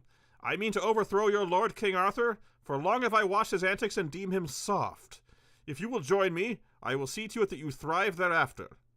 You may join King Lot in the upcoming battle, or you may refuse and join King Arthur's forces instead. You evil man. No, nay. In this timeline, I am not surrendering my morals for anything less than Morgan Le Fay herself. Your tits aren't nearly as good. I'm sticking with Arthur. Okay. His tits are as good? Is that what you I'm imagining he's just like giant puffed chest out sort of thing, you know? Nay, my Oh, lord, he you is say. soft, apparently. Nay, my lord, you say. I will not serve you in this. Moreover, I will join my allies in opposing you. King Lot scowls. That is disappointing, he says, but it will be to your sorrow. Tell your allies at Bedegrain Castle to gird themselves, for we are coming. Gird your jerkins. You hasten to the threatened castle and are met by Sir Penel le Sauvage, the chief defender of Bedegrain, and fellow knight of the Round Table whose wild temperament you know well. The Orkney king will find no spineless men here, he says, for we will oppose him to the last breath. You may use one martial skill of your choice to help Sir Penel repel the siege of Bedegrain Castle. Sword and shield. Don't fail me now. What am I doing? Okay, right, I have a reroll. What? Don't! Are you... 3. You help rally the castle defenders, but you cannot persuade the impetuous Sir Penel to heed your counsel. When Lot's forces surround the castle, Penel leads his knights in an immediate sortie against them. You loyally follow him into battle, but Penel pushes too far ahead and is slain, as are many of his comrades. You are soon surrounded and captured, and the castle falls to King Lot. Gain endure hardship, become imprisoned. Well, shit. No. I'm sorry. Lancelot at this point is like, what bargain basement blessing did I receive to get this kind of... Ay. Okay, imprisoned. Is this new for us? I don't remember us being imprisoned last time. Not since the Arabian Nights. We haven't been Arabian imprisoned. Nights. At least... Jackson, I'm so sorry you've been imprisoned. Yeah. You have been locked up in a terrible place. I cannot move or encounter your location. Each turn as a special encounter, you may attempt to escape by turning to 2537. A knight within one space of you may, as a special encounter, attempt your rescue by turning to 2544, and when I lose this status, gain a rank of renown. Question, do I count as having finished my hunt? Yes. Yes, you had a successful encounter. Successful. Sure. Does they have a Okay. successful encounter or have an encounter? It's just to have an encounter. You Had succeeded. You succeeded in having an encounter. Yeah. Wait, which one was it? It was one. No, just the It quest. was a skill. No. What was the reward? I wanted to remember. Oh, I can't remember. Gain endure hardship. Okay, I gained endure hardship. Yes, but I thought it was like something from like finishing the boar quest. Where did it go? Yeah. I deleted it. I killed it. What? Hang on, I can No. undo it maybe. Oh, what have I Yeah. done? No, we're in. I've done something. Do you I have the don't. quest? No, Do you have the it's quest not on there here. still? I deleted it. I'm sorry. Ah. It's gone. Oh no! Give me 1 second. I'll go get my copy of the game and just grab the quest from the box. Unless you I'm have fairly yours. certain it's No, like I don't. just Mine's downstairs.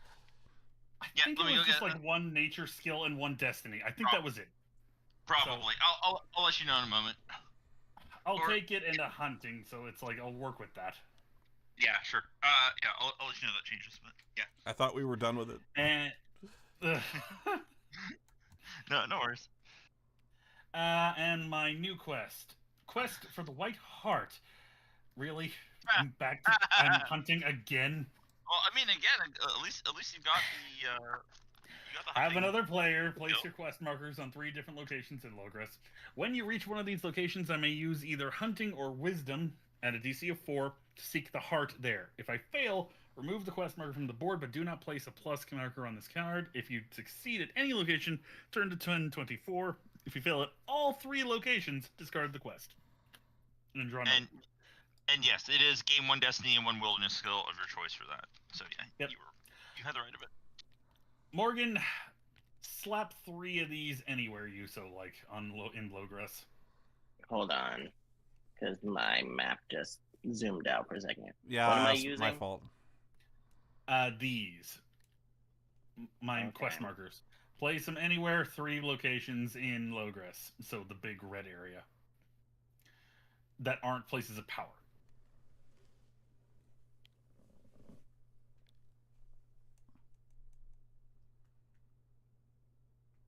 Don't they have to be forests or not?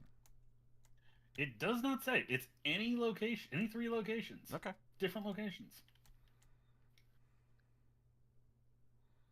Can be the forest. Can be the heartland.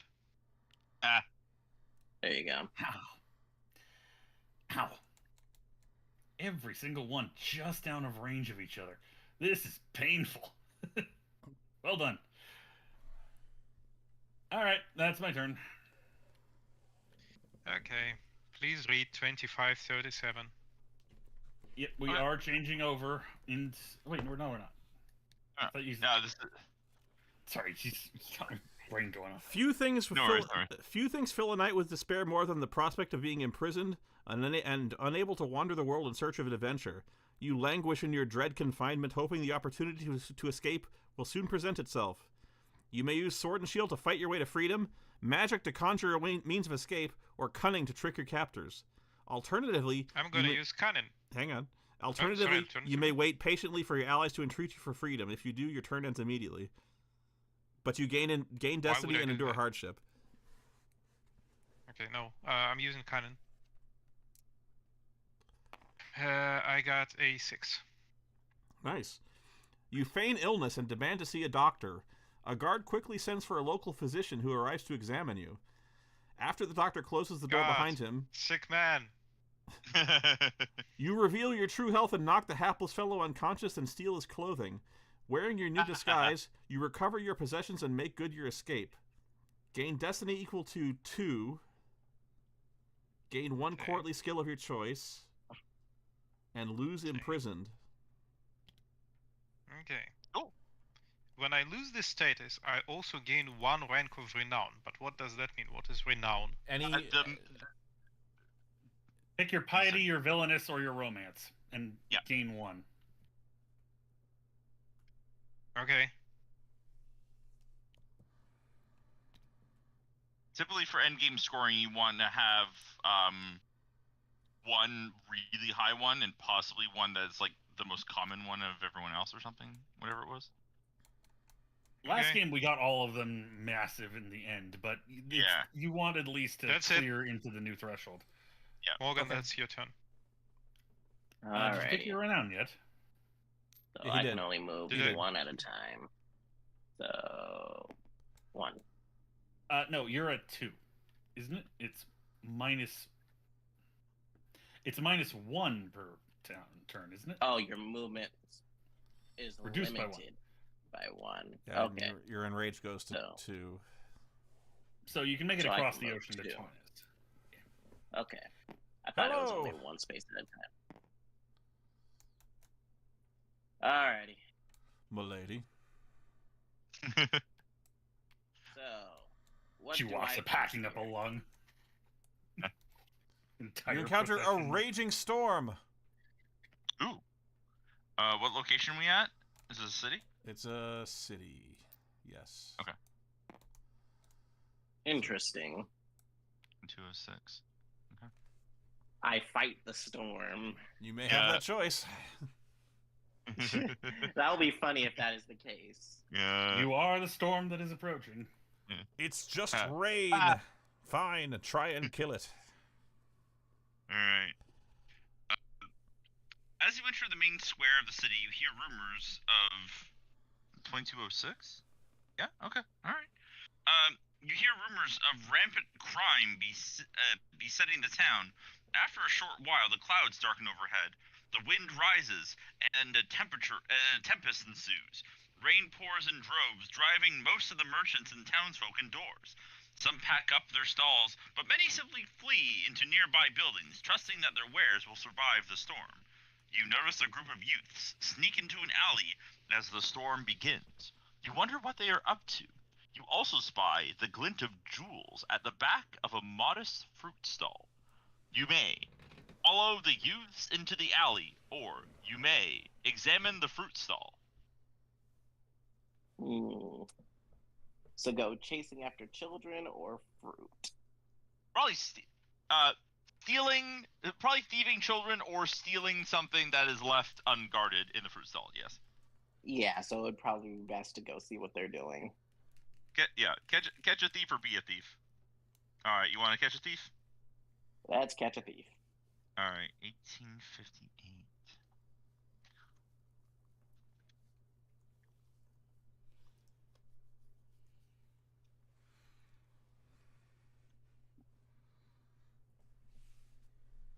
You follow the youths into the alley and see them slip through a door that they quickly shut behind them. You hear them conversing fervently through the door, but you cannot make out precisely what they are saying. You consider for a moment that they may be the ones responsible for the spate of recent crimes. You may use magic to spy upon the lads, or you may use diplomacy to convince them to speak to you through the door. And I have none of those, so you said magic or diplomacy. Yes. Let's try some good old... Let's try some good old diplomacy. Alright, roll it. 4. You got it. You surmise that a direct engagement is most likely to succeed. You knock on the door and the youths fall silent. You knock again and a young man opens the door. You say that you saw his group depart the square in a hurry and offered to assist them if they are in need. The young man eagerly invites you in and explains that all of them are training to become squires. You listen as they explain their goals. The youth who opened the door is named Nigel, and he is sensible and clever. Since he has no living family, you offer to take him on as a squire. He excitedly agrees, and the two of you depart as soon as the storm ends. Gain 1 destiny. Gain diplomacy. And then become accompanied and place a wisdom skill marker on top of the company. So accompanied by wisdom.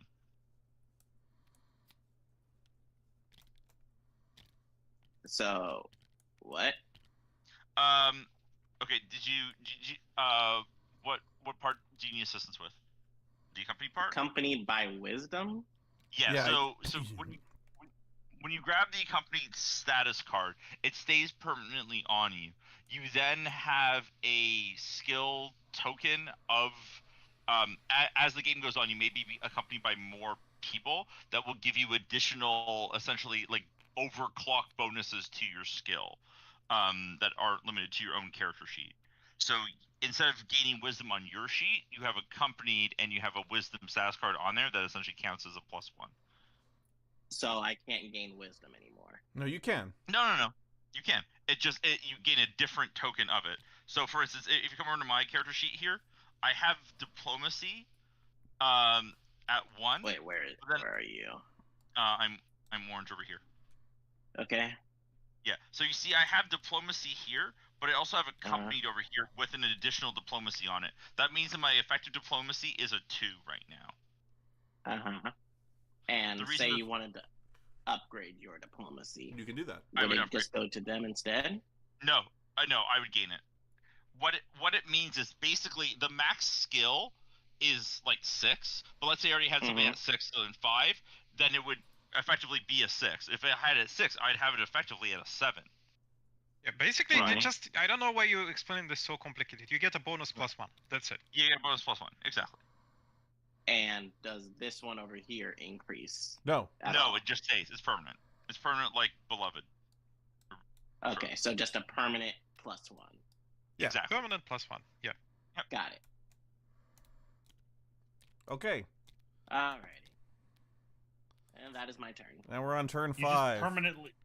You just permanently have a little kid in your ear pointing out things for you on the other side.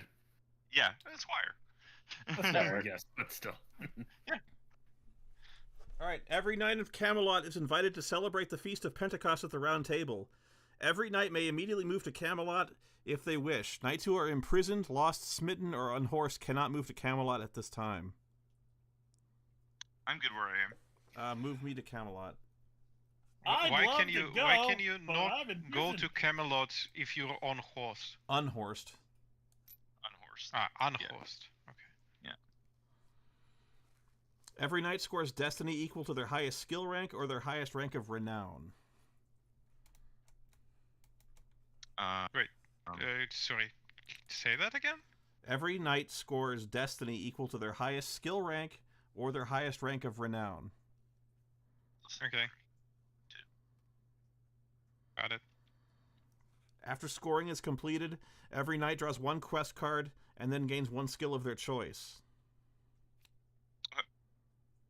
Okay, so we get 2 quest cards now. Is that correct? Yes. Yes. Or is that only for those who move to Camelot? Everyone gets it. Everyone, yeah. Okay. Wait, everyone gets a what? Quest card and a skill of their choice. Quest and skill. Oh, come on. That's not the button I want to press.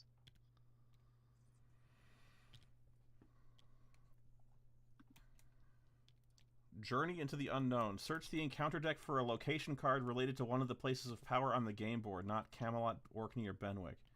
If there aren't any in the... Okay, so I get to place the marker there. Alrighty. Artifact of power. Passing nobleman tells you of a treasure hidden in the wilderness. Not Have Camelot, another player it to says. a region, and then you can place your quest marker on any non-city location in that region. Special encounter. When you search the location, you may search for the treasure using either nature lore or endure hardship. 2 plus the location number. If you succeed, turn to 1022. If you fail, place one of your plus quest markers on this card.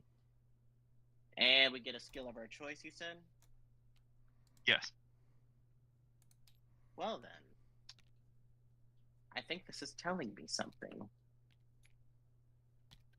On my end, Spoonie, would you give me a quest somewhere in a plains? So plains are the yellow. It'd be best if I didn't. I'm busy doing something right now. Oh, sorry. Okay. I will take in. On my end, could you place this marker here on either this city or that city? Sure. We'll put it on Limerick. Meanwhile, Andy, why don't you give me a region, Andy? A region, Andy. Sure. Brittany. That's this one. Where is Back to Corbenic? Brittany.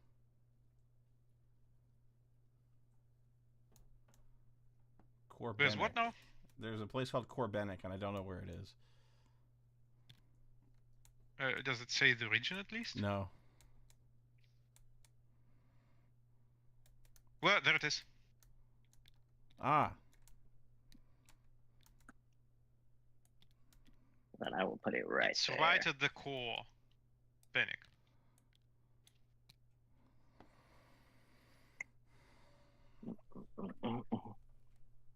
Oh, this quest sucks. Mine, by the way, is Resplendent Beauty. You learn of a noble whose beauty surpasses all others, and you swear to seek the noble out. Choose a region of another player, place quest marker on any city in that region. When you reach the city, you may use one quarterly skill of your choice to charm the noble. If you succeed, blah blah blah. If you fail, blah blah blah. That's it. Alright. Mine is the Loathsome Damsel. You encounter a loathsome damsel who demands to be escorted home. Setup. Have another player place your quest marker on any location. At the start of each turn, roll 1 die and add your skills in both honor and enduring hardship. If the result is 3 or less, become despairing, but do not roll for this again on future turns. Special encounter. If you reach the quest marker, turn to 1137. You cannot discard this quest. But as a special encounter at any location, you may abandon the damsel. If you do, go to 1144. Indeed. Yeah. Oh, Lord. Yeah. Hey, Andy. Be nice. Please. Which marker do you want me to use? Quest number 2, please. Okay, on any location it says, right? Any location. Can't be a place of power, but otherwise, yeah. Okay, and where are you at right now? I'm currently here. Okay. I'm gonna place it here. There you go. Alright, thank you.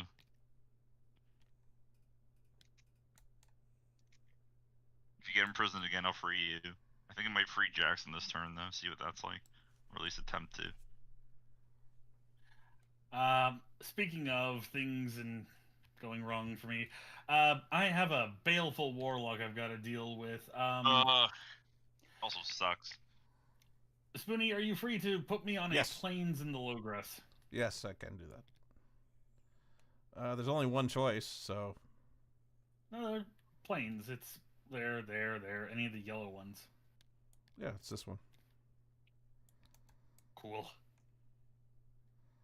Appreciated.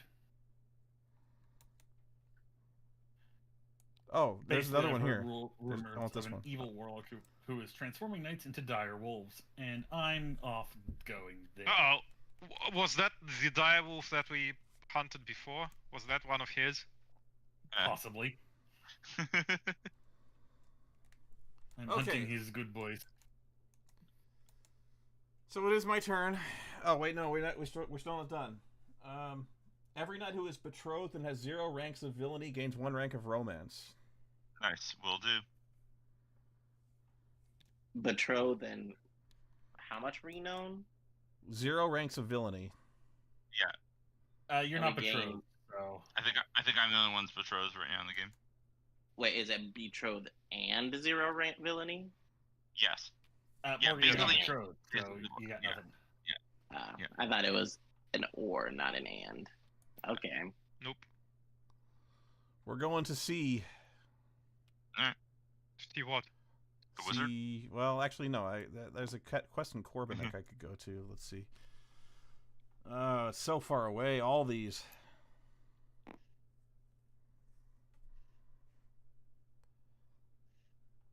One, two, three. Okay.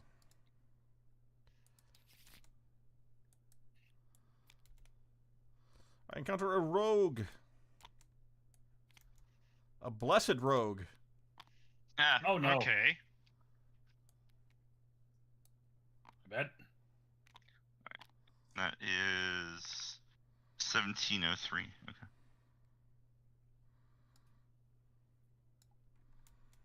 Prince Ali, glorious year. 1703. You waken before dawn to find a young man rummaging through your belongings. Hey! Where's a simple brown? Wears a simple jerkin, and his face is partly hidden by a long-tailed hood. Stop, thief! You shout, leaping to your feet. Forgive me, the man says, looking startled and uncertain. My name is Brother Joseph. I am an acolyte to the church nearby. Our Reverend Father has sheltered numerous plague victims, providing them with whatever comfort he can, but our small community can supply us with no more provisions. Soon we shall all starve. When I saw you camped here with no guards, it appeared God had sent me a solution. Okay, you have one of 3 options here. You may freely donate some of your valuables to the man's cause. You may dissuade him from robbing you by offering to assist in some other way, or you can attack him. Riff raff, street rat. Yeah. I will. God. I will donate some of my valuables to his cause. Alright. God presented him with a solution, and that solution was to rob you blind. Blind, yeah. 11 knights. Okay. God helps those who help themselves. Yeah. To other blind people's knights. stuff, yes. Exactly, yes. I wish you would simply ask me for aid, Brother Joseph, you say. Please help yourself to whatever you need. Brother Joseph is overjoyed by your generosity and promises to put your charity to good use. Before departing, he offers prayers of thanks and calls down blessings upon you. Gain 1 destiny. Okay. Gain 2 ranks of divinity.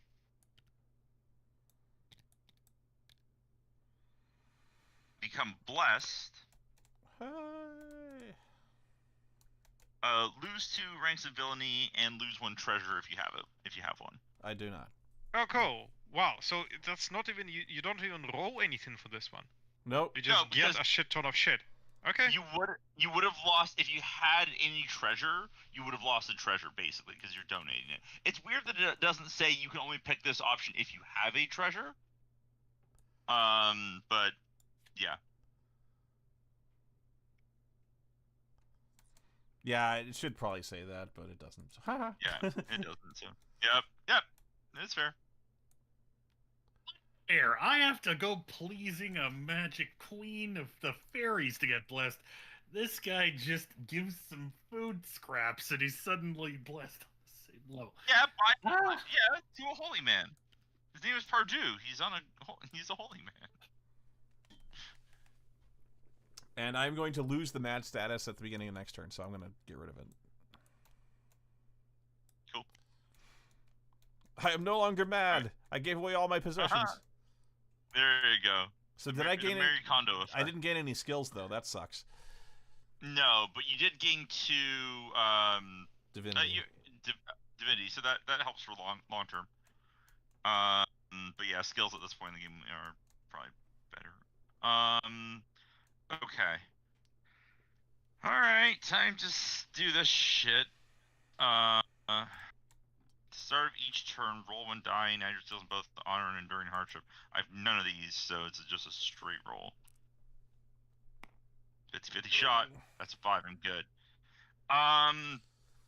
Okay. I can either move to help free Jack from jail, or go and do this quest to get this lady off my back. Listen, buddy, I know what it's like being trapped.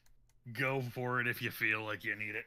Yeah, if it wasn't for this one quest, I would absolutely be freeing you from jail right now. But yeah, I gotta do this. This sucks. But all right. Special encounter. Reach the quest marker to turn to 1137.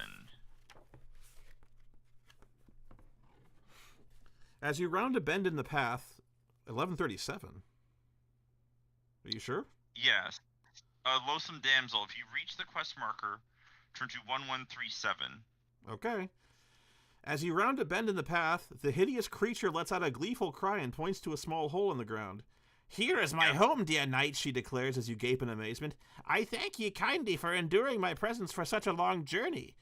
You are too out of breath to respond as she winks at you and claps her hands. A moment later, she transforms into a tiny glowing light and then descends into the hole, never to be seen by mortal eyes again. Gain five destiny. Oh shit. Honor and endure hardship. Okay.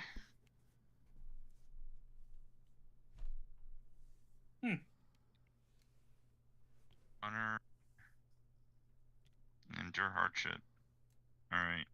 I owe Andy one for helping me out with that one, so I get him back at some point during the game. 5 destiny, man.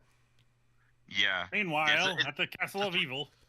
It's a 3-star card, so I understand, and it's probably one that most people would drop. What's the quest? What's the imprisoned encounter again? 2537.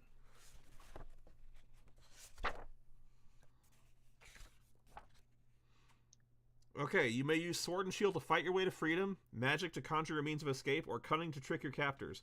Or you may wait patiently for your allies to entreat for your freedom. If you do, you gain 1 destiny and endure hardship. I'm magicking it, baby. Let me give it that razzle dazzle. Also, I'm about to lose this blessed, so maybe it'll give me something. Yep. Makes sense. Roll it. I need to I need to roll. Right, sorry.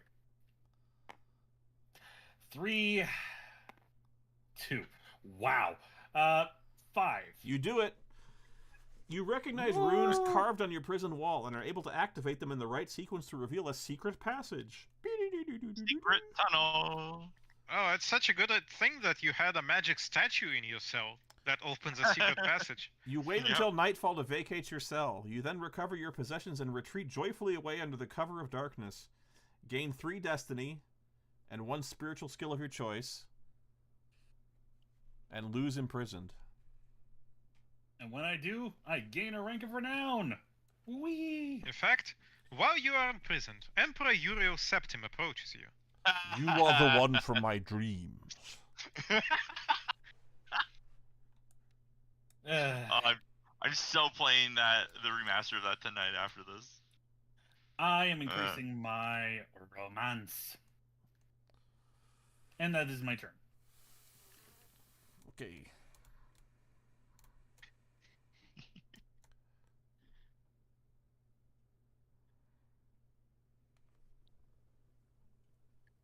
All right, I think it's Andy's turn. Yeah.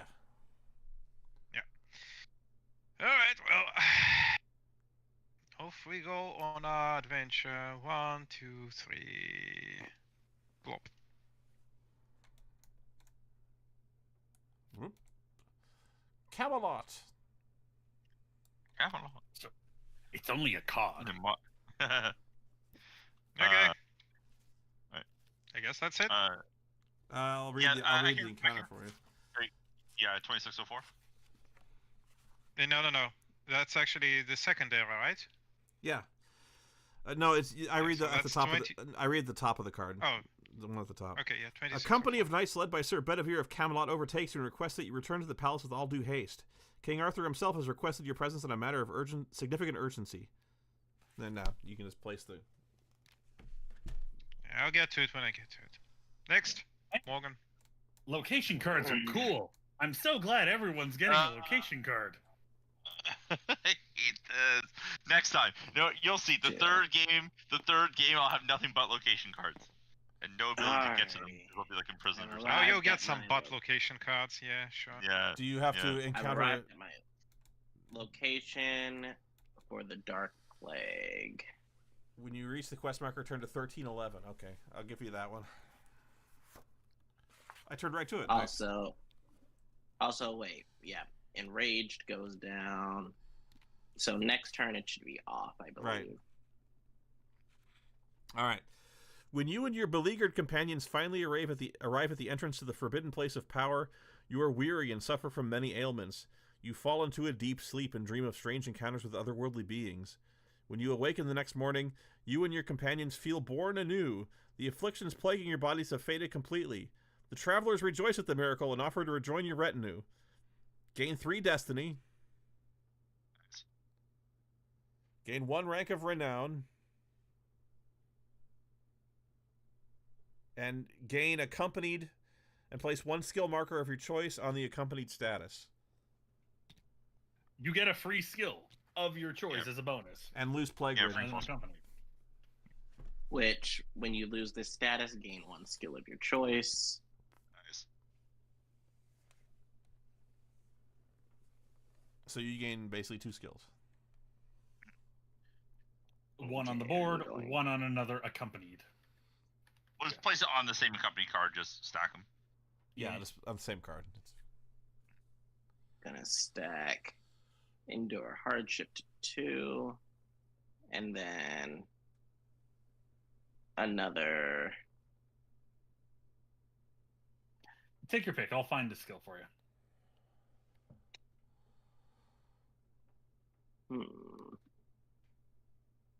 Warfare, magic, piety, cunning, diplomacy, nature lore, hunting, and endure hardship. You know what? How about an additional stack of endure hardship? We've all been through some hardship together. Yeah. Let's give us some more. Let's get more acquainted with hardship. Cool. What kind of people are you hanging out with that you All right. get that from them? Masochist. Next turn. 6. Also, turning this card in. Where do Yeah. I? You just I've Into got the this. quests pile. Oh, I have discard. the- Yeah, right. Sorry. Yeah, the Yeah, discard this pile are is right there. 1, 2, 3, 4. And now that you did that, I actually have a question. Do we at this point get a second quest? No. Or is it only when you? Okay. When you're And done. I guess I'll take my counter back. And what do I do with this card? It's back in your deck of traits. That. Yeah. And you gained your skill, yeah. And you got your renown, right? You got your renown, right? Okay. You're good. Yeah. All right. Yeah, Andy. If you have no quests, you gain a quest. I gain a location card. Yay! God damn it. That's all of them, isn't How about it? this? How about That's this? all of them I'll put again, this. I'll shuffle again. Uh-huh. I'll do it again. No, it's fine. It's fair. It's fair. I encounter a squire. Yeah. A mad squire. God damn it! Everyone be bad around here. All right. We're all a little. Does it mad mean that down here.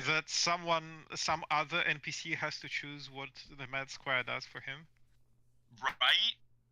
1307. Okay. You come upon the encampment of Prince Marhaus of Ireland and his retainers. The company is distressed over the sudden delirium of the prince's squire,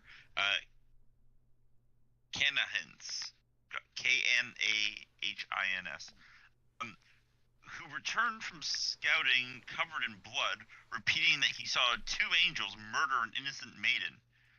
She was so pretty, says Canahins, as if in a trance. I always believed the two angels were good and would never hurt an innocent. Yet the angels struck her not once, not twice, but 3 times, and the girl's eyes rolled back in her head, and she stopped breathing forever and ever. Uncertain how to proceed, Marhaus pulls you aside and tells you that the only way forward might be to put the lad out of his misery. Oh, Jesus. As the distraught prince wipes the sweat from his brow, you notice that the pommel of his own sword bears 2 perfectly carved angels. You may accuse Marhaus of being responsible in some way for Canahin's affliction, or you may offer to slay Canahin and gain the prince's favor. I will accuse the knight. All right. J'accuse. Yeah.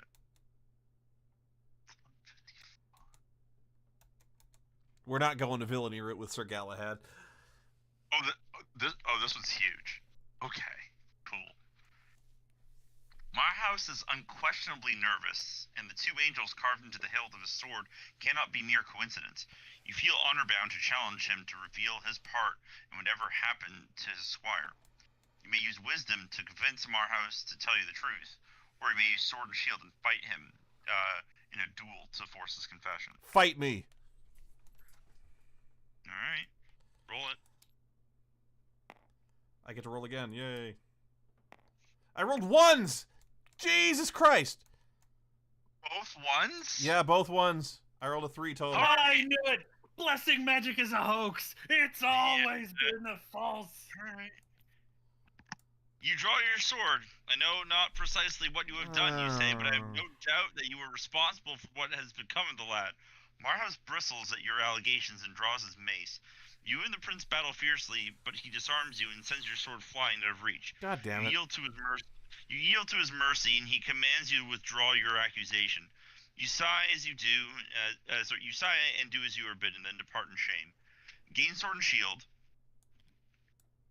and lose 1 rank of renown, whichever is highest. If tied, you may choose, and that's it. Fine. That sucks. Yeah. Go on, go before I You can lose a rank in romance. I guess he maybe like kicked you in the nuts or something. No, I lose the Yeah, highest one. I something. lose divinity. It's It's the highest. Yeah. Okay. I'm going to go. Oh, this is right. Yeah. Oh wait, and if you lose a rank in divinity, does it mean that you received an unholy beatdown? Yep. Yep.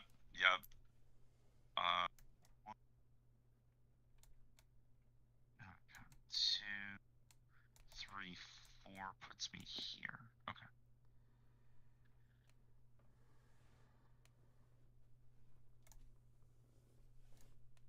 And then I have to have a center encounter. Oh. You encounter a harrowing battlefield. On the ocean? During a Grail era. Interesting. On the ocean. Alright. 2371.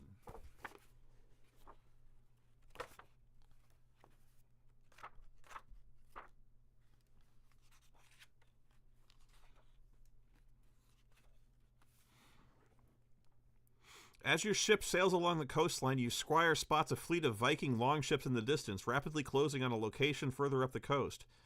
You hear cries of "Grawl! Grawl!" from the Vikings, and realize that the raiders have come to seize the Grail for themselves. You also notice that 3 of your ally ships are approaching the invaders warily from the mainland, unsure if they should engage the Viking fleet. You may attempt to thwart the Viking fleet, or you may wait for the Viking fleet to pass safely in front of you before continuing on your present course. Nah, I'm gonna thwart the Vikings. 2026. Number 1, engage. Engage. Yep. See what has been You are used. outnumbered by the Viking ships, so it will take considerable effort to turn them away from the coast. You may use magic to create a crippling storm, or you may use warfare to lead the 3 allied ships in an attack against the Viking fleet. Yeah, I was hoping for warfare. Let's do it. It's going to be a tough one. Yep. Ha, it's a 3. You sail towards your ally ships and order them to follow your lead. Emboldened by your presence, the 3 boats follow you into a naval engagement with the Vikings. You commence your attack against several ships on the outer edge of the Viking fleet. After you ram and sink several boats, the main Viking fleet counterattacks. You and your allies defend yourselves valiantly, but some of your followers fall to the Vikings' hurled spears. After some time, you are forced to withdraw before the Vikings' superior numbers overwhelm you. Gain warfare. Discard 1 skill marker from your accompanied status card if possible. Oh no, my wife! She gets killed. Yeah, still betrothed though. That's it. Oh, No, she just gets hit in the head so hard that she forgets how diplomacy works. diplomacy works. Yeah. Damn. Or maybe she tried diplomacy, but the Vikings were like, nah, we're gonna attack you, and now she Yeah. doesn't believe in diplomacy anymore. Yeah, I thought of something way more violent that I'm not gonna say. But yeah, for sure. That. Meanwhile, I finally get to stretch my legs. 1, 2, 3. Plopping down here and taking my card. A fool! An enchanted fool! No! Alright. 1804. No, you got that one? Or you want me to- Okay, I'll do it. 1804. Alright. It's a fool. You can do the Chuckles voice.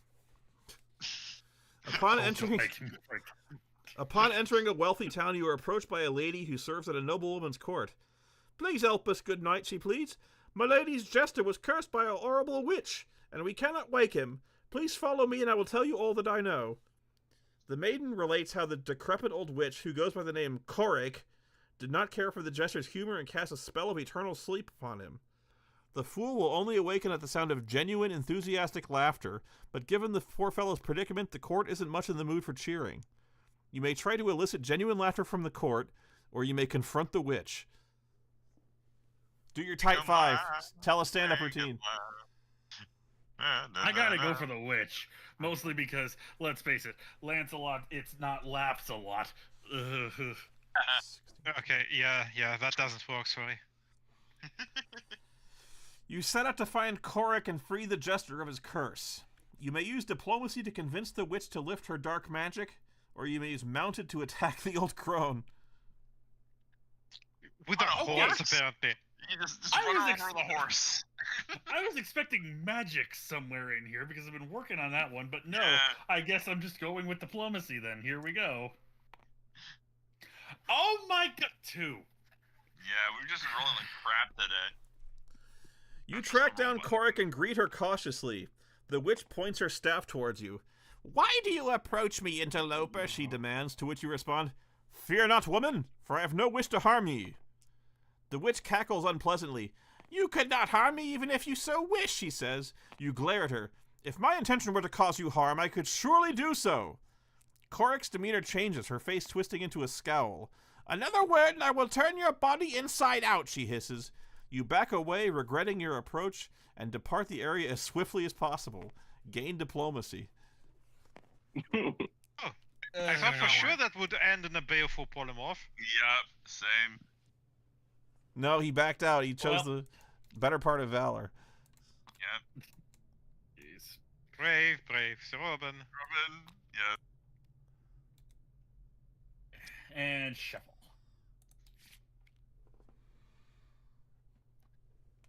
Jeez, really? A 1. I rolled 2 of them. What even? What was the DC on that one even? 4, I think.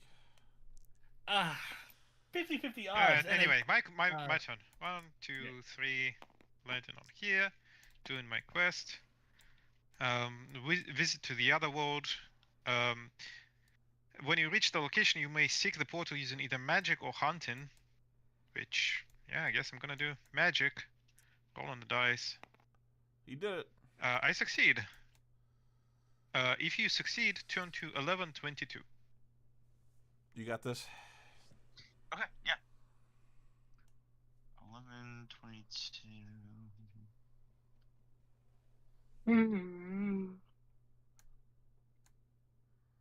Is this magic? Actually- Yes, magic. Actually, Okay. sorry, one question before we proceed. Like, do I get the normal encounter, or No, you just do this. Does that replace it? This replaces That's it. Yeah, special encounter replacement, yeah. After journeying across the lands of Arthur to reach the rumored forest, you close your eyes and gesture a mystic pattern until you hear a faint thrumming sound. When you open your eyes... Open in a portal. Yep. I'm returning to town.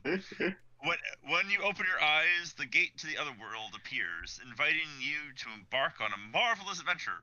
When you return from the otherworldly exploits, you emerge in a new part of the realm. Gain 4 destiny. Move to any location on the map and lose pursuit if you have it. Okay, I don't have pursuit, and I really don't want to move to any other location. We can move into you can what? You want to move to location 2? You can just move there right now. But I can't do anything there, so it doesn't matter. I can reach it on the next turn anyway. It's your call. Yeah. You can choose Or can I do 2 special encounters in a turn? No, because your encounter is your turn. Okay. Then I guess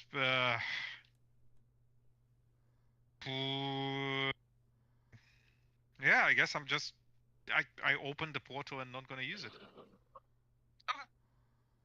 You still gain 4 destiny though. I guess. But yeah, for a 3-star quest, that was underwhelming. The movement's quite good. I suppose that's the biggest reward.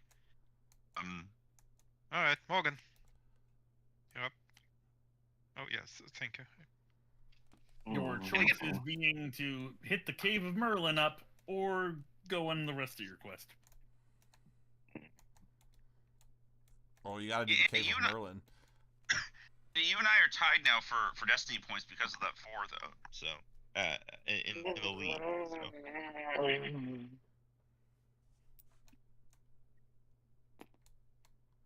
Okay, so you gain a destiny point for going to the Cave of Merlin.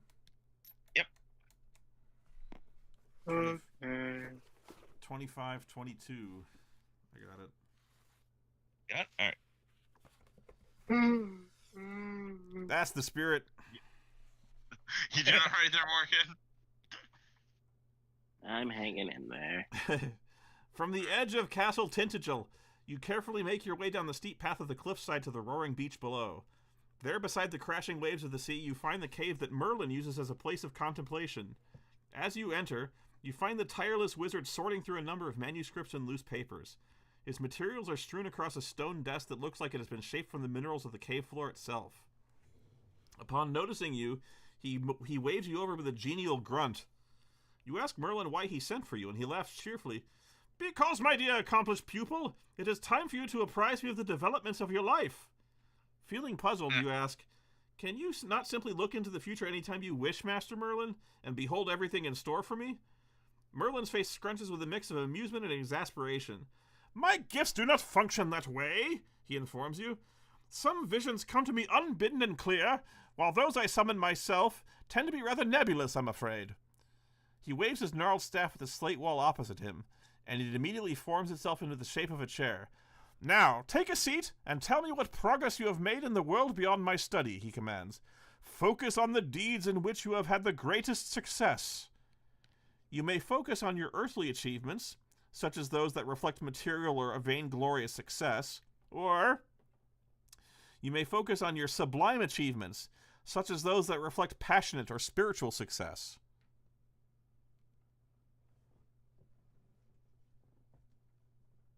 I know, weird one. Wait, so either material or your spiritual successes. spiritual?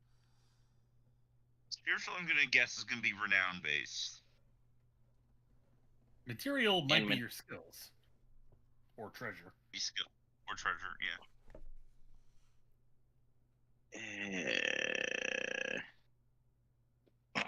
Well, if it's skills, it's most likely going to be anything in the +2 range. Well, depends on if my companies count for this, which would be a +3 and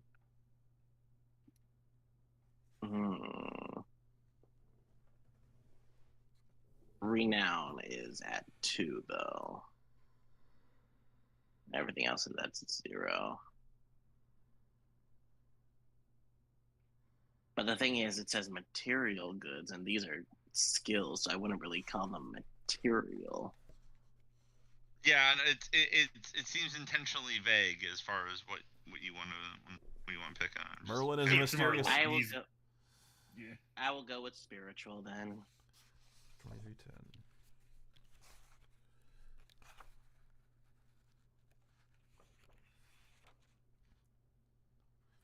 You may use your ranks in either divinity or romance to recount your deeds to Merlin.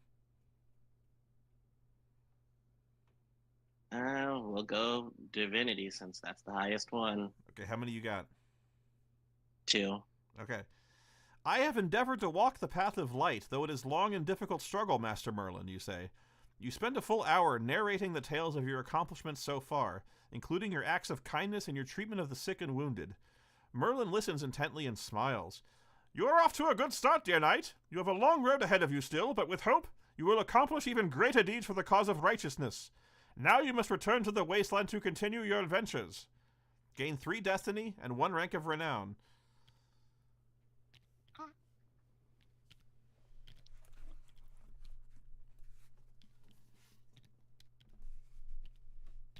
For 9 moons did I toil. yeah. And then 3 destiny. And, hey, now that you're at 3 renown, you've got an extra movement on your turn. Never again. I suppose that is nice. I will need that. Okay. Oh, I could use that. We're on turn 7 now. Okay, I could go to Korbanik, or I could go fulfill my other quest. I'm going to go to Korbanik, which is a place of power on my end here. So, 2517. Oh, the Grail Castle! Yes. Well then, the castle. Earning the Grail quest. That's good. Yep. As Galahad. Right. That's lore accurate. There you go, lore accurate. Yeah. You arrive at Castle Korbanek just before midnight and see a massive pair of gates lying open before you. Guarding the gates are 2 ferocious lions facing one another, through whose midst one must pass to enter the castle. You hear sacred hymns drifting from the center hall of the palace, which emit a gleaming light greater... Whoa, okay. Oh, the hall itself emits a gleaming light greater than any you have seen before. You sense at once that the grail that you have sought for so long lies within this castle, and that the hosts of the halls are wrapped in a divine ceremony. Alright, you got 3 options here. You may seek to partake in the divine ceremony, you may seek to disrupt the divine ceremony, or you may withdraw from the castle for fear that your unworthiness may compel a heavenly reckoning. We gotta participate in the ceremony. We gotta find the Grail. Alright, 2558.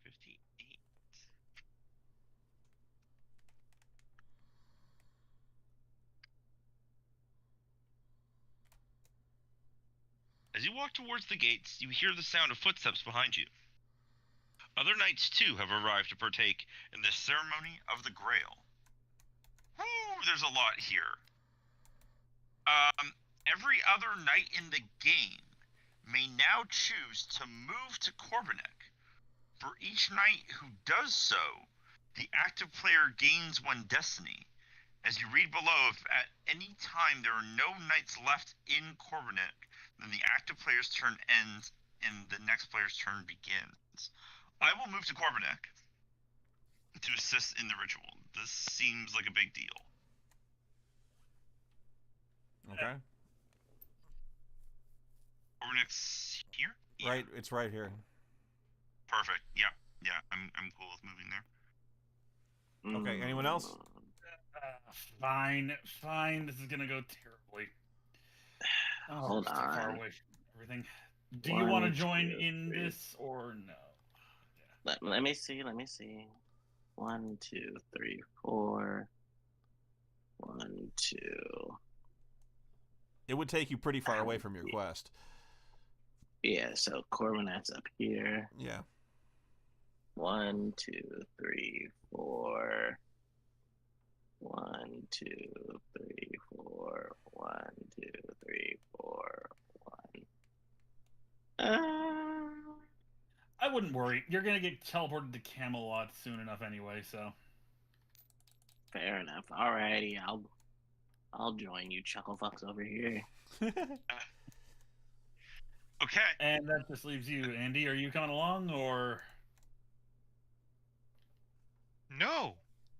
Stop asking me to teleport! Yeah. All right. Okay, so, for each knight who does so, the active player gains 1 destiny. So currently gain 3 destiny. Spoonie. I did, yeah. Okay. Wait, I As guess. the assembled So we knights all approach- gain. We all No, gain just 3. just No, hold on. just Spoonie does right now. All right. Just Spoonie gains 3. Okay. As the assembled knights approach the gate, the lions rear up to purge the sins from any who dare enter the hall with tainted spirits. Every knight at Corvinek with 1 or more ranks of villainy is now threatened by lions. We're good? I think we're all good. Hell yeah. It's those good that they knights didn't must- teleport. Yeah. Those knights must either turn back by moving to the mountains adjacent to Corvinek, or they become wounded by the lions and lose all ranks of villainy, allowing them to remain in Corvinek. Okay. A lion pass ate that. him. Pass that check. This is a massive passage. This is like a giant group check. If any knights remain in Corvinek, continue reading, which we do. You are all amazed by the righteous fury of the lions as they rake the sinners among you with their iron claws, and then you all continue into the hall. There you see the rich fisherman standing in the center of the room beside an empty white table, surrounded by the courtiers of the castle. "Greetings, Knights of Camelot," he says. "I am King Pelham, also known as the Fisher King, who presides over the Grail Castle. You have all labored hard to see the holy vessel, but know that you cannot remain in this hall unless you have contemplated the mysteries of the divine." While he's still speaking, a hot wind rises through the room and pushes out all those who fail to reflect on matters of the spirit. Every knight at Corvinek gains 1 destiny. So everyone who's still here gains a destiny for being here.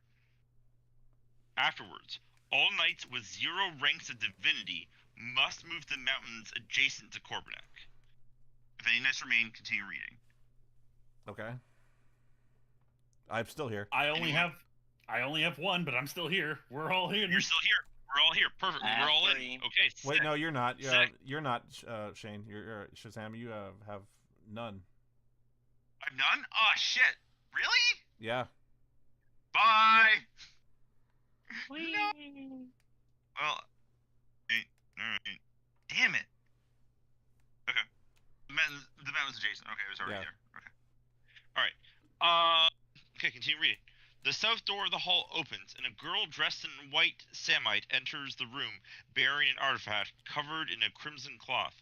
A potent light emanates through the red covering as the girl places the object on the white table. "Beneath this cloth rests the Holy Grail," she says. "All who stand in its presence are blessed, but only some among you are worthy enough to see the object fully revealed. Go now, if your faith is not deep. The Grail will not brook your presence." When she is finished speaking, the king's courtiers depart the hall, and invisible beings sweep through the room to banish any who have but a shallow understanding of the divine. Every knight in Corvinic gains one destiny and becomes blessed. Is this One before or after destiny. the kicking out? This is before. This is before. Am blessed.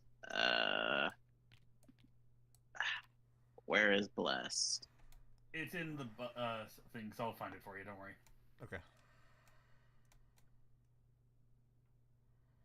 Everyone's getting blessed this game. Yeah. Unhorsesmitten. Covetous. That is beloved. Betrothed. Blessed.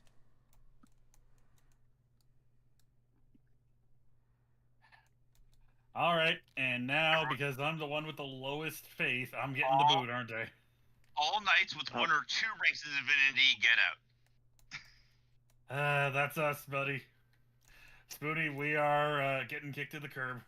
Only 1 or 2 ranks? Damn it, I lost it. The Only one rank. 1 or 2 ranks. We're out. We're all out. Yep. Wait, no, Morgan is still here. Yep. I have 3. Yep. Bradamante, the one true Grail Knight. Let's see here.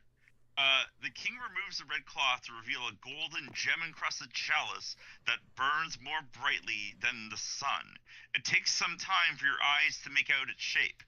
And now, announces King Pelham, even I cannot linger, for the revelations that are to come. Only the most worthy knights may remain. When he finishes speaking, he and the white-robed girl depart, and all but the holiest knights are compelled to leave, or else fall into perpetual oblivion. Every knight at Corvinic gains 1 destiny and 1 spiritual skill of their choice. So that's Morgan. Gain a destiny and 1 spiritual skill of your choice. Spiritual skill of choice. Yep. Magic or piety? I would go with piety right now because this is what's being tested, but I don't know. And also, you can increase your you can increase your wisdom if you wish. Remember? Yeah, you can.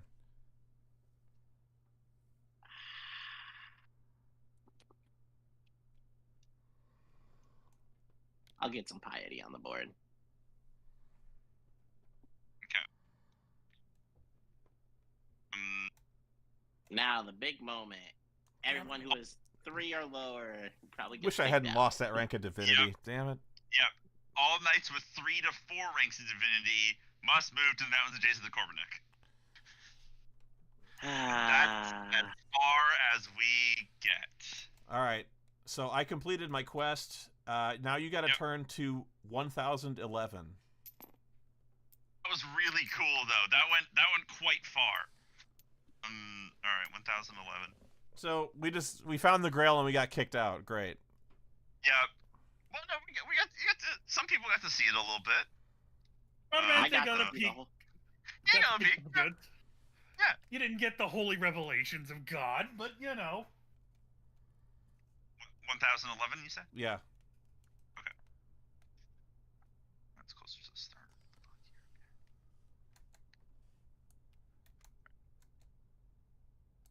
As you depart the wondrous location, you glance behind to recall your experiences there. Your spirit truly has been transformed. Gain 1 spiritual skill of your choice and become blessed again. I'm double blessed. Yeah. Double blessed, yeah. Just in case you got kicked out the first time. Yeah, it's true. Like me. They didn't even let me in the gates, man. I showed up and the bouncer just said, nope. All right, I'm done. Alright.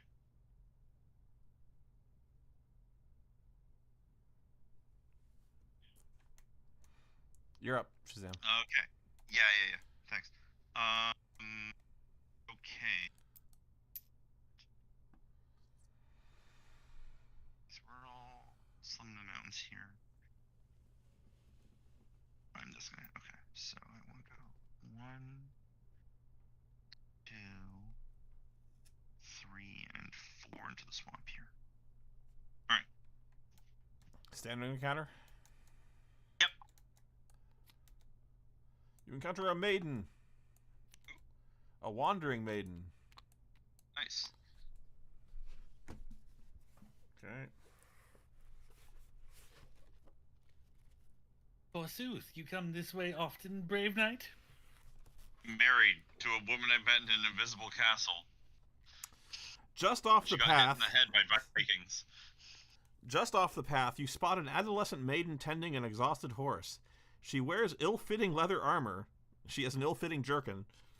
And she eyes you suspiciously as you approach. Pardon, my lady, you say, but are you fleeing some danger? The maiden grimaces. Only my parents and the dreadful marriage they have arranged for me, she blurts out, flushed with indignation. Then she notices your heraldry. O knight, she says, will you direct me to the court of King Arthur? I wish to become a knight so I can make something of my life. You may convince the maiden to return home. You may offer to make the maiden your squire. Or you may direct the maiden towards Camelot and continue on your way.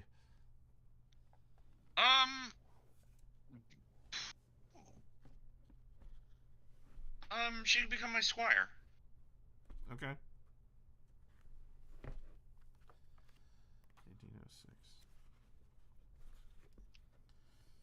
You are quite young to become a knight, you say.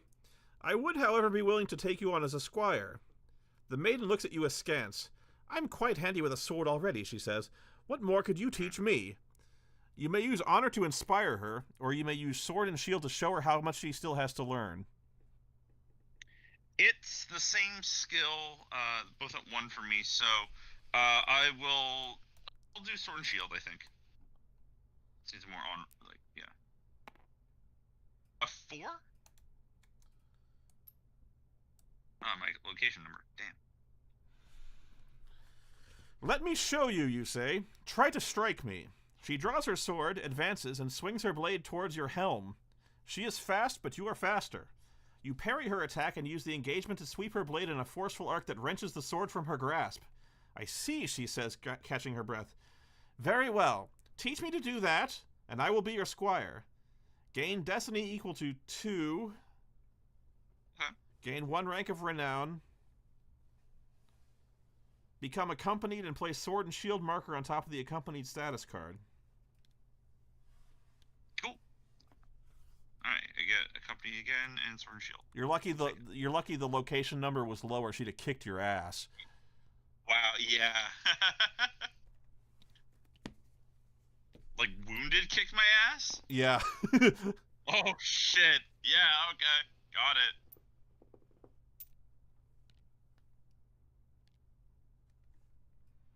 Sweet.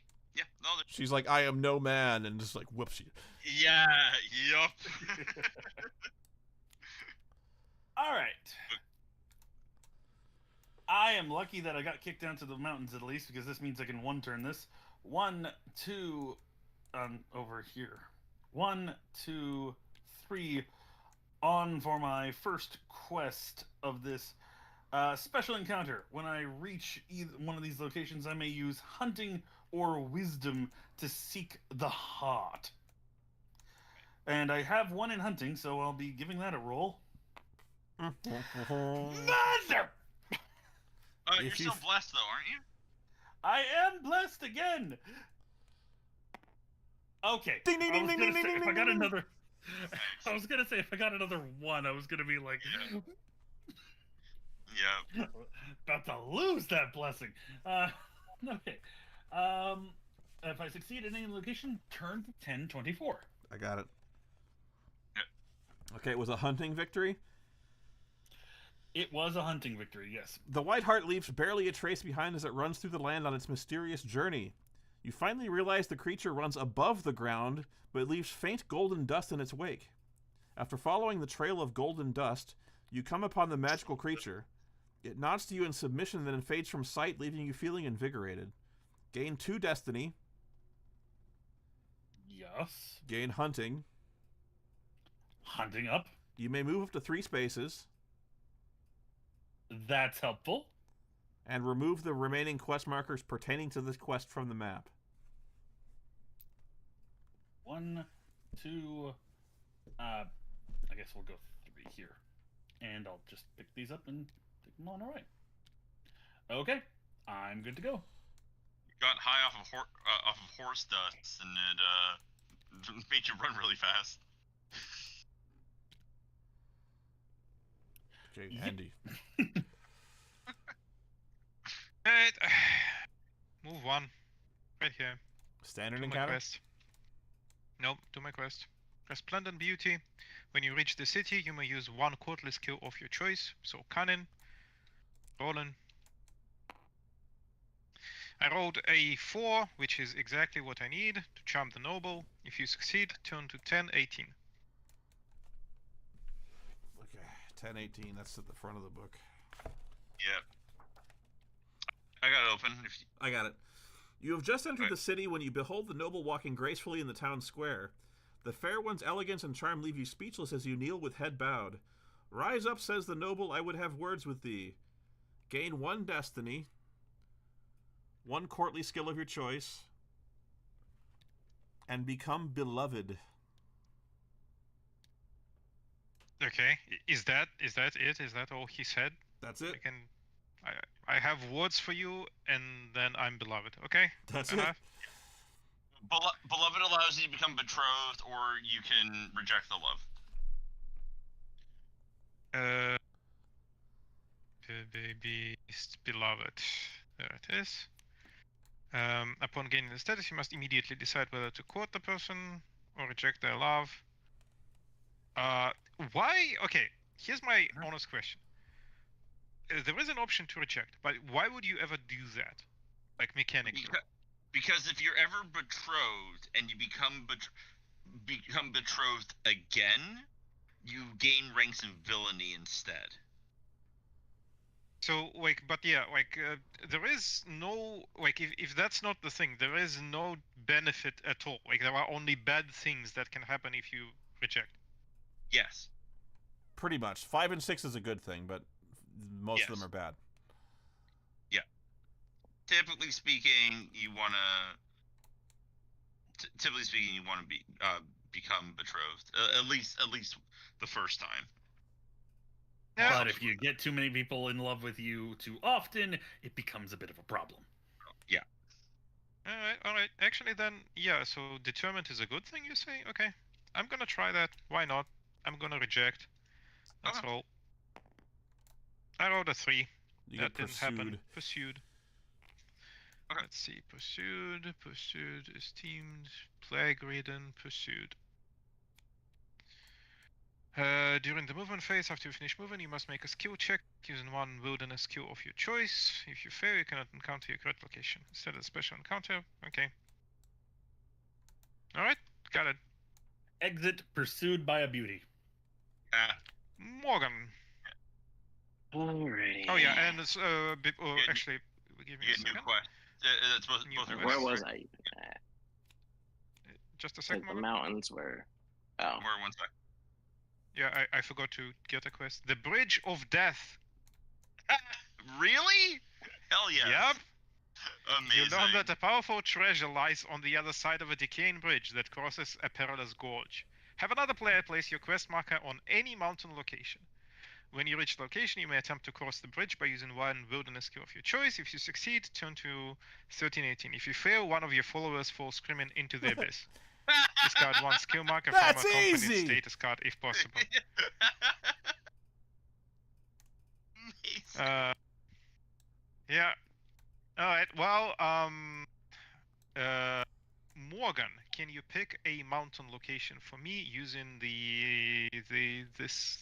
sorry, not this one, this one. Do the This mountains you're quest marker. standing on, right here. That seems fair.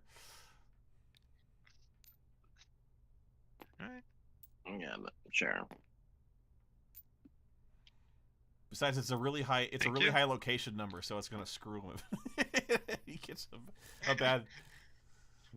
It's more so. I think that's the only mountain that's around here, actually. Yeah, I mean, you can pick any mountain anywhere. yeah, it could Yeah, be it could be anywhere. ones that are right next. It could be ones right next to Andy. Don't do that. Mm. He Anyways, was nice- it's he was my nice to me. turn. Yeah, now it's your turn. Yes. Alrighty. So 1, 2, 3, 4. Okay, encounter the Underwater Palace. So you get this location card now. And I will read... Well, I need to head there anyways. 2612.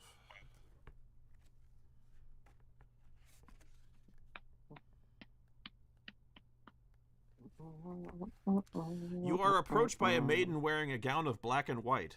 Upon her fair cheek lies a long, slender scar, the remnants of a sword wound from long ago. Greetings, knight of Camelot, she says.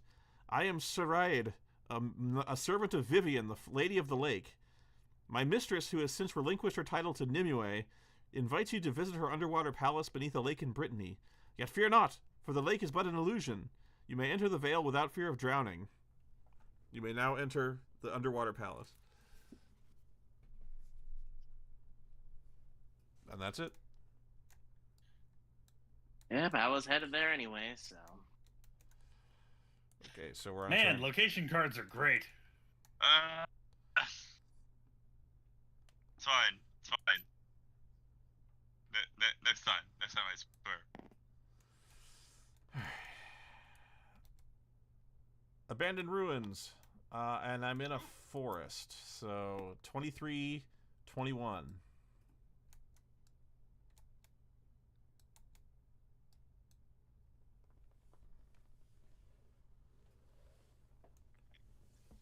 As you push your way through the forest, you spy an abandoned fortress lying in ruins. The wind in the air makes a moaning noise, like a voice calling out in agony. Moments later, you see a wounded eagle fly from the roof of the fortress and crash painfully on a remote rock behind you. Oof. You may either enter the abandoned forest or approach the wounded eagle. I will enter the abandoned fortress.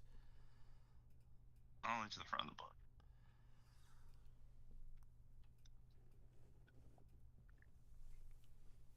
As you enter the crumbling fortress, you see an old king lying prostrate amongst the ruins, a black sword piercing his abdomen.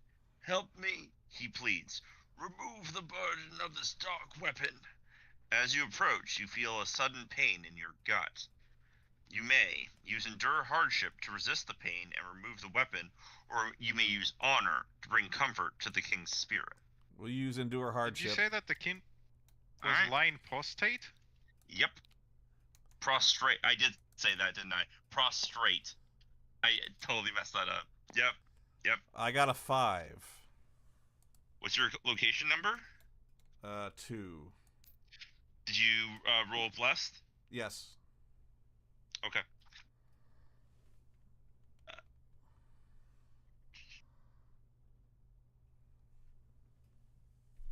As you touch the sword's hilt, the agony becomes too much to bear. You collapse as the king begins to fade from sight. Do not despair, brave knight. Although this task was beyond your skills, your sense of duty brought me some comfort. I needed a 6? With that, it is 4 plus location number. Ah, bummer. Okay. Yeah. Gain honor.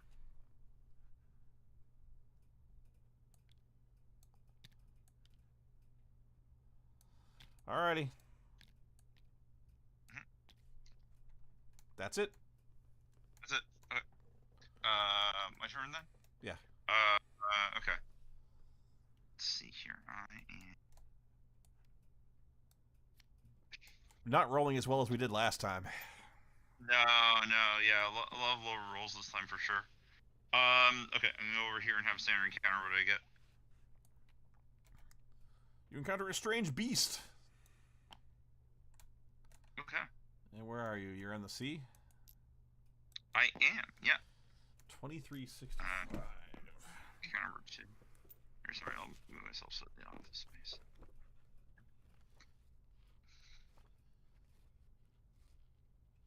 Beast of the sea. Your progress on the sea has been stymied all morning by impassable headwinds. As you and your crew wait for the gusts to die down, you hear a call from the captain that a strange man has appeared on the ship's prow. As you move forward to investigate, you see a peculiar man perched on the bowsprit, dripping wet and clad in a scarlet tunic, black woolen leggings, and dark leather boots. His skin is drenched with brine, and there are strands of seaweed in his hair. The captain shudders at your side. Careful, me lord, he whispers. 'Tis surely a kelpie, a spirit of the sea that delights in malevolence and never means no one a jot of good. Hey, Aquaman! As you approach the strange creature, you notice his expression is one of mild curiosity, so you introduce yourself and ask the visitor his name. Ye can call me Montgomery, he answers with an odd grin. I see the winds are against your wee ship, fair knight, but I'm a lover of tales, and that's the truth. So if ye can prove to me that you're worth my time, I might see fit to help you with your enterprise, whatsoever it be. You may tell the Kelpie stories about your knightly exploits. You may tell the Kelpie stories about the dark deeds that you have committed. Or you may tell the Kelpie that you are on a holy quest and that he has no place here. The nightly stories. Yeah, because like it seems to be like romance, spiritual, and villainy, right? So romance. Nightly with a K or without the K? I guess either or, since it's romance, right?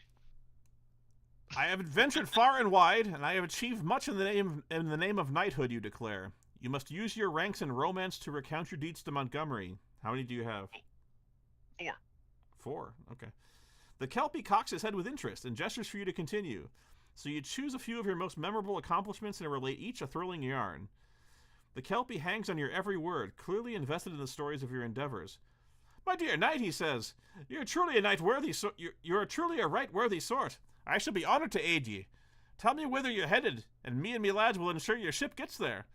With that, he leaps into the sea, where he transforms into a dark green stallion. Moments later, you spy half a dozen more Kelpies appear beside your vessel, and they surge forward. Your ship follows in their wake. Gain 4 destiny. Nice. 1 rank of romance. Yep. Become determined. Nice. And I'm guessing move as well? And move up to 5 spaces by sea. Cool. Let me find determined. See, there it is.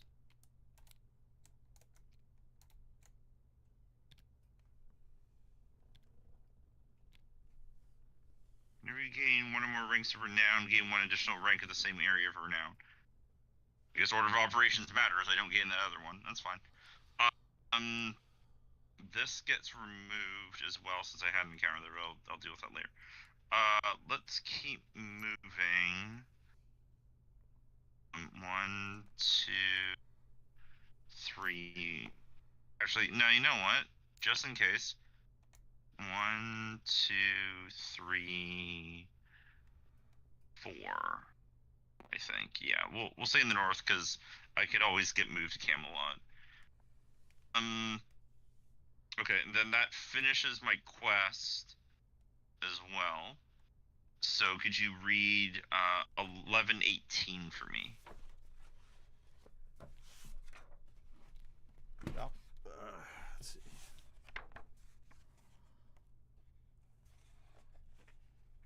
You have adventured by land and sea in your relentless pursuit of wisdom.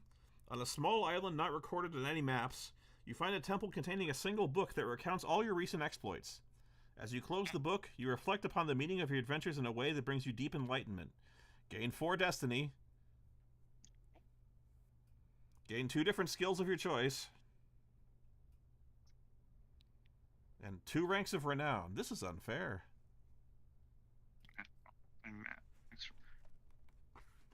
Actually, you know what? I might do this then. 1, 2, and then because of determined, I'll gain an additional rank of renown. So now I'm sitting at 3 piety, and I'll let that additional rank of renown. Yeah, that works. Oh boy. And then 2 skills. You got 21 destiny? Jesus Christ. Yeah. Okay. That should work. Right, and again, a new quest. I'm losing badly. Let's see here. The Invisible Knight. Set up. To track the rider, have another player place your quest markers on 2 different locations in your current region. Okay. No, you want to do it? Yeah, okay. 2 different locations in the current region. Yeah. So it's quest 1. Okay. I assume you're in Scotland, otherwise it'd just be the ocean? Yeah. The ocean, yeah. Well, yeah, yeah. This is all Scotland, like, area.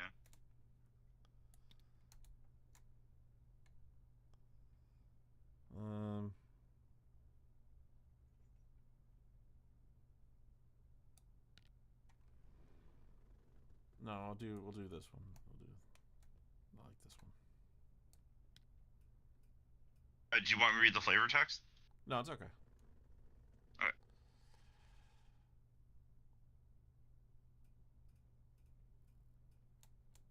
Okay. Nature, lore, or cunning? I bet these things. Alright. Okay. Alright. That's my turn. Okay. Shazam, would you turn to page 13-16? Oh, I should explain. Yes. I have reached the point of a baleful warlock, and in challenging him to a spiritual skill of my choice, magic for Yes. literally cannot fail, wave hands, get banished. Got it. Atop a hill rising from the plain, the warlock sits on a throne of human bones. A pack of dire wolves gather around him, and you fear that you will be forced to slay his victims just to reach your foe. But the arrogant wizard signals his minions to clear the way for you. So confident is he that you will be his latest victim. You call upon the hidden strength of your spirit to resist his charms. Indeed, the warlock is amazed when he raises his staff and feels you repel his power. You lunge forward and knock the staff from his hands with your sword, then bash him with your shield, sending him sprawling from his ghastly throne. Without his staff to control them, the dire wolves tear into the warlock's flesh and end his dark tyranny. You retrieve the staff and snap it in half, liberating the knights from the enemy's sorcery. After the knights are restored to their proper selves, they praise your victory and promise to spread news of your accomplishments far and wide. Gain 2 destiny and a rank over now. Yay! Hey Steve, you feeling alright after we ate this warlock? I mean, we were Yeah. dire wolves, but I think he's still in my stomach somewhere. I've reached 3, so I get an actual movement buff. Yay! Yay! And now my new quest. Yep. I've gotten the vision. And without the soul stone, neat. You see a vision of the thing you most desire in the world, be it sensual, holy, or unholy. I become obsessed and have another player choose a region, then place my quest marker on any location in that region.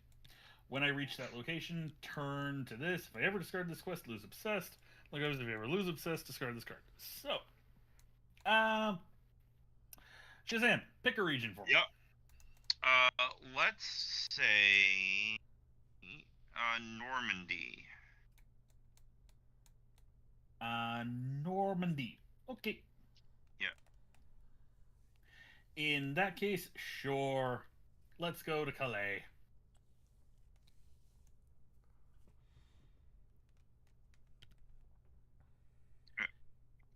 And I become obsessed.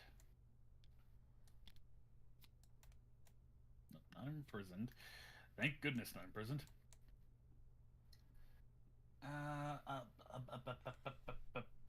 Upset, not mad, not ensorcelled. Obsessed. Here we are. The longer you focus on your current task, the greater the outcome, either positive or negative. Only time will tell. This status never expires. After 4 turns, keep the status marker on the 4 space. Huh. This is 100% proof that it is indeed ticking up. Right? Is that the end of your turn? That's it. Yes, it's my end of my turn. Yes, you're up. Sorry. Okay.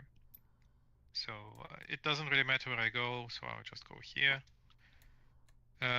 And now I am pursued, so I need to roll 2 plus location, which is 2 wilderness skill of my choice, so it doesn't matter, they're both at 1. And I rolled a 5, so I succeeded.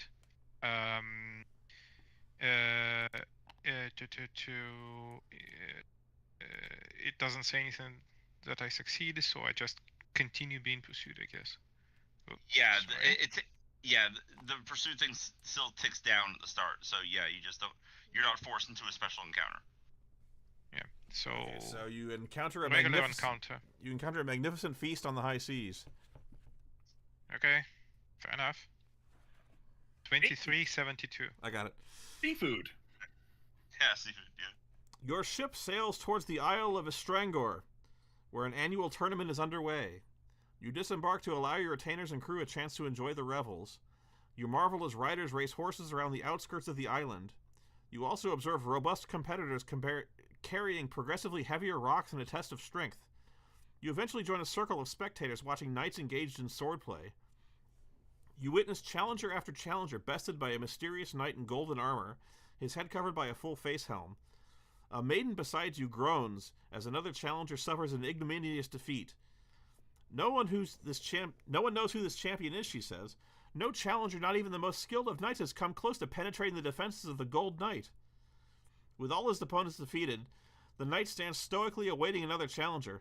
Perhaps you'll fare better? Asks the maiden with hope in her eyes. You abruptly feel compelled to step forward, as if your will were not fully your own. You draw your sword and salute the Gold Knight, who nods and raises his weapons. The crowd gasps as your adversary unleashes a torrent of blows upon you.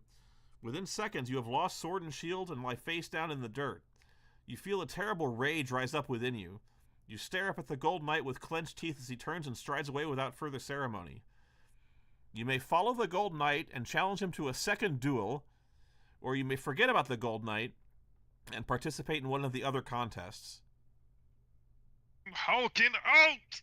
Okay. Yeah. Yeah. Let's see where this goes, because this can only end poorly. Let's follow the knight. Yes, you and all your martial skills will challenge him again. Maybe cutting will outsmart him.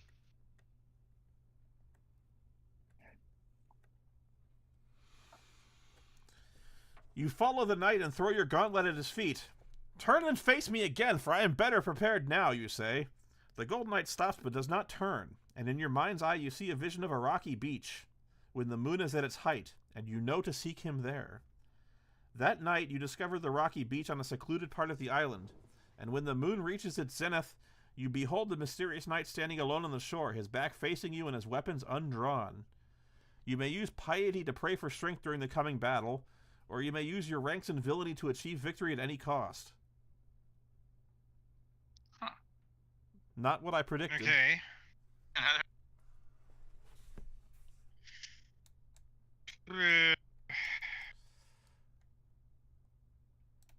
So ranks in villainy, I just add +1. Right. 0. You don't have any villainy. I do have 1. Oh, you do? Yeah, here's one. Okay. When I escaped my prison, I got a rank in villainy. Okay. You'd rather use that over your piety? Oh, I see. What you're I think so. I'm gonna try that. No, I am a terrible villain. Okay, well you didn't. You don't have to roll anyway. It's just the number of ranks you have. You want to do that again? Knowing that it's not a roll. With piety, it's a roll. With villainy, it's not. Okay. Well, I rolled a 1, so it doesn't matter anyway. Okay. As you approach the knight, he arrogantly ignores you, staring away into the distance. You grip your sword, grit your teeth, and search for the will to strike him down from behind, but at last you drop your sword to the ground, unable to proceed further. The knight disappears in a blinding flash. When you regain your senses, you look up to behold a radiant angel hovering in the sky with his magnificent outstretched wings. His voice echoes in your mind. I am the Archangel Raphael, who fought to defend heaven from the powers of darkness when time was young, he says. What? You have started down a dark path, but deep inside you know you can do better. Atone for your misdeeds and heaven can still be yours. With that, he soars into the sky higher than the moon itself. Gain 1 rank of villainy and become atoning, and you may become atoning. Okay, let's see what it actually does.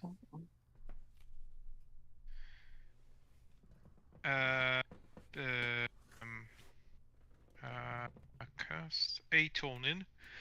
Whenever you roll the die, roll twice and take the lower result. Ignore the dice bonuses on Beast Form and Monarch. If you gain rank of villainy, you lose the status and lose 2 ranks of divinity. If the status expires normally, gain 2 ranks of divinity, lose pariah, and lose all ranks of villainy. No, fuck that. That's terrible. Yeah, it's really only good if you want to lose villainy for whatever reason or pariah. Otherwise, yeah, you usually don't want it. Man said, "I know I'm marching towards hell, and I do so yeah, gladly." exactly. Like, Yeah, I have enough trouble rolling on my dice without a disadvantage for like 6 turns. Or 4 turns, whatever. And he just flips off Raphael. F you. F you. Alright, Buddy next, cheating Morgan. in my contest and does this to me. What the? Well, no wonder you couldn't beat him in a fight. Yeah. No kidding. Okay, Morgan. Yeah, I'm pretty sure, like, Raphael entered that context under the "there is no rule that says dogs can't play basketball." Absolutely. Absolutely. 1, 2, 3, 4.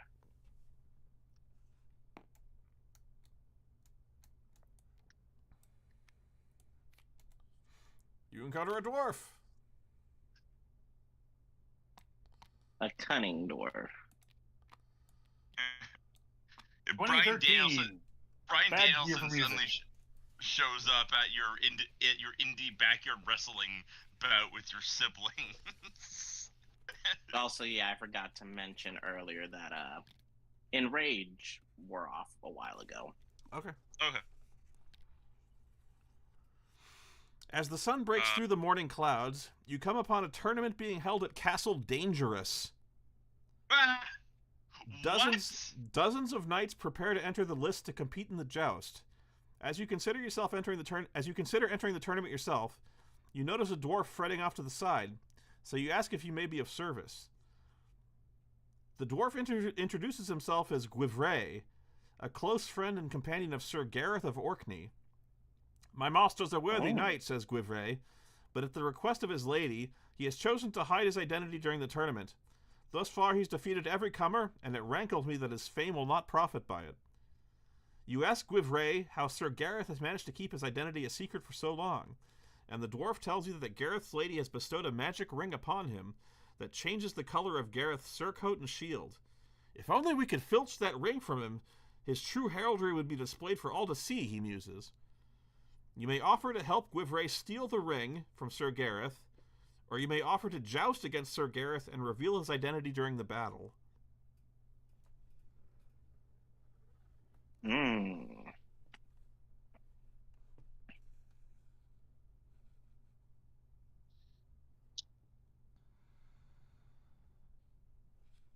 I will offer to joust against Sir Gareth.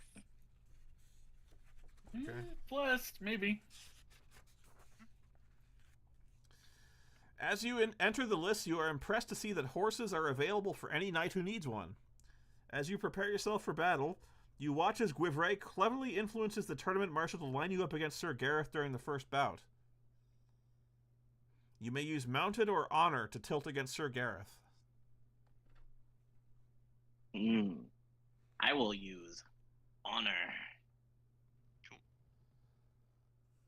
Roll twice, take higher. This is going to be a hard one, actually. So 5 Plus 2. and 3. So 5, 6, 7. Okay. At the marshal's signal, Wait, you and sorry, why 7? 5 plus First 2. one was a 5. 5 plus 2. That's it. So at the marshal's signal, you and the disguised Sir Gareth charge towards one another from across the field. Your lances break across each other's shields with great force. So you each continue to the end of the field, take up a new lance, pivot, and dash forward once more. This time you swerve to the side to avoid Gareth's lance while using your own shaft to slam him laterally across the head, knocking his helmet clear from his body. Gareth turns about enraged, but you swiftly toss him your own helmet aside and salute him, gesturing to the crowd so they can get a good look at him.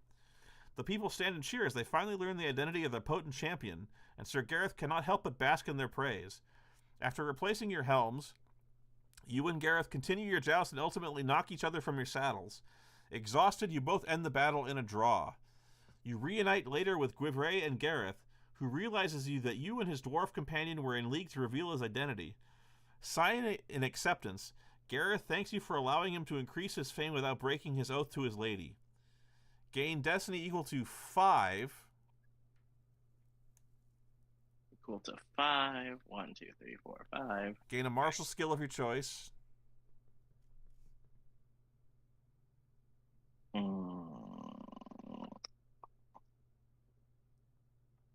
Wartime ain't gonna be a bad thing coming up. Yeah, I'm about to say. And gain 1 rank of Alright. renown. We will get warfare on the board. And 1 rank of renown. Move. Wait, no, that's divinity. Divinity is a type of renown, yeah.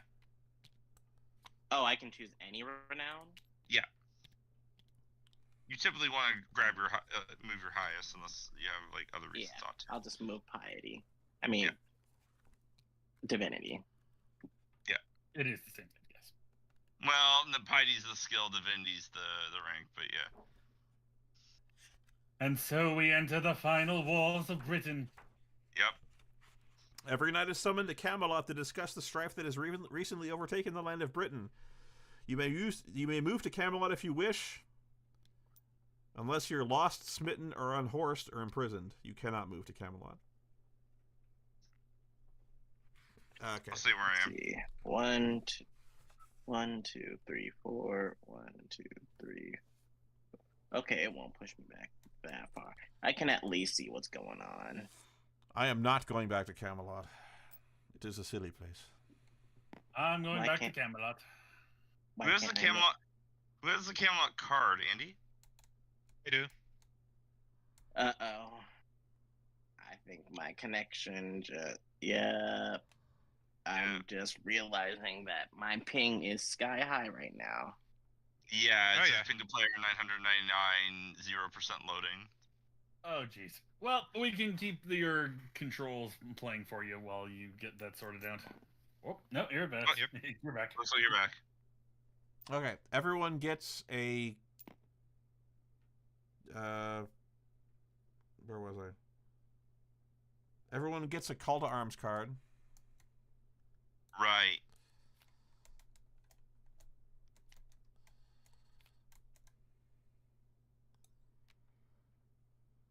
Every knight scores destiny equal to the number of individual skills they possess that are ranked 3 or higher.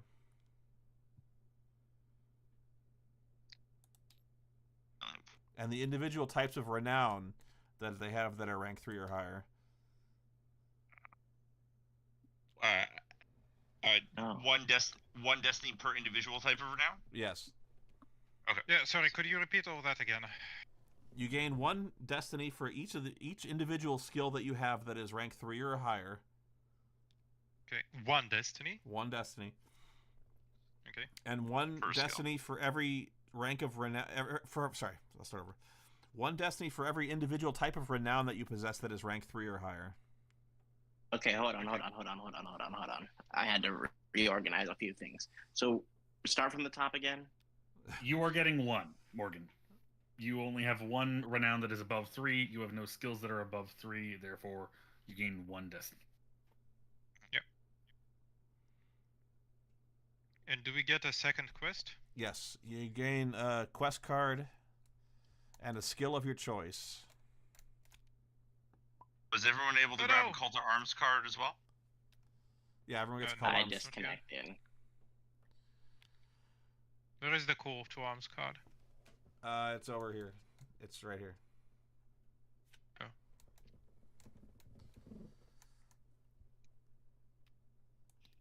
Skill of my choice.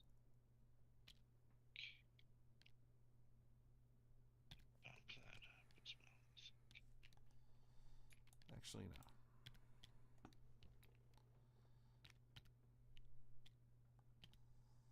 I don't know what skill I want. I'm so bad at all of them. I'll take intuition. I'll take a point of wisdom.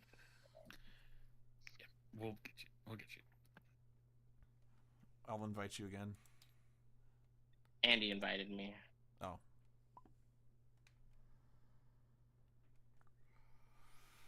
Okay. Andy saw a message in the Discord. In addition, every knight who is betrothed and has 0 ranks of villainy gains 1 rank of romance.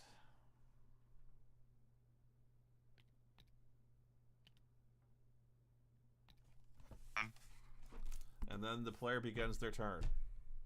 Oh, we gotta get a quest. I'm sorry, I forgot to do my quest. Oh yeah, sure. A quest. So we grab another quest. The strange bed. You hear of a bed that slays any who dare sleep in it, besetting the victim with flaming spears and bolts of lightning. Have another player choose a region. Then you place your quest marker in any city in that region. So Shazam, choose a region. Yep. Let's say Cornwall.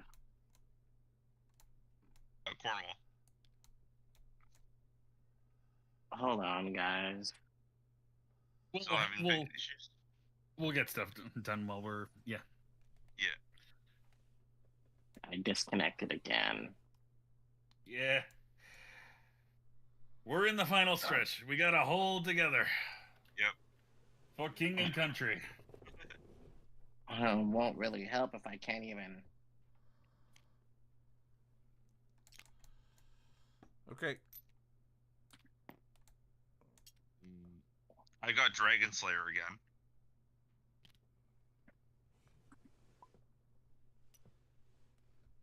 Right.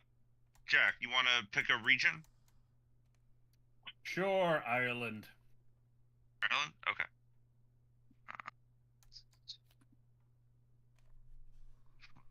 So that's quest 1. Actually, I'm going to do piety.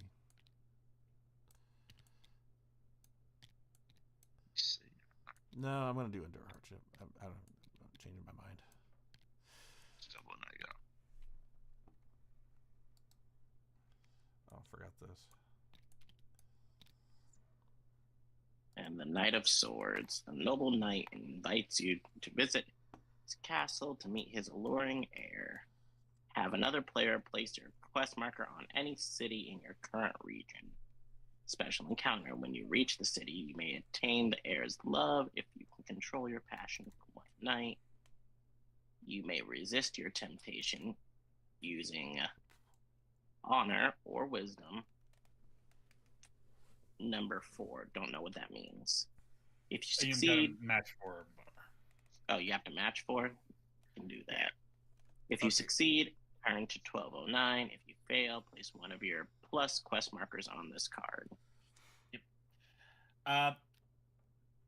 Okay, so what have I missed so far? What are we increasing? What are we decreasing? What are we? Nothing. We're done.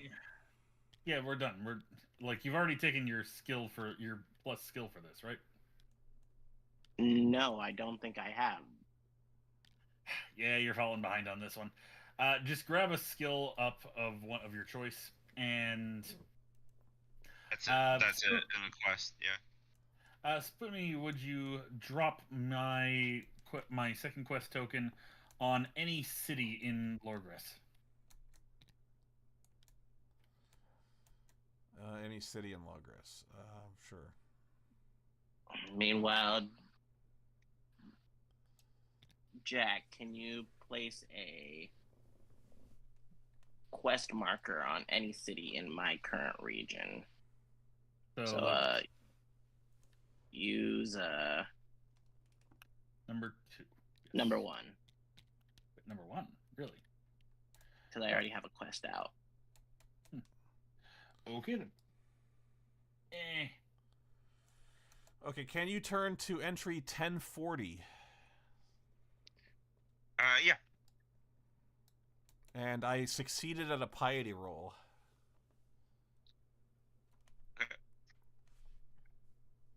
You trudge through the swamp in the pale moonlight until you see the chalky outline of a king sitting upon a rock and weeping. You say a prayer and place your hand on the phantom's shoulder. He reaches for your hand and breathes a sigh of relief. If only you were the son whom I left behind, he says. Watch over my boy Arthur, if you can. With that, he fades from sight. Gain 2 destiny, gain piety, and a rank of divinity. Huzzah! What was Arthur's father's name again? Uther Pendragon. Uther, that's it. Okay, cool. You found Uther. That's my turn. Alright. I think I'm gonna ignore the quest that's in Scotland because it requires me to make random checks to not have encounters. That's not fun. 1, 2, 3, 4 is my move. 5, okay. Let's move here, sure.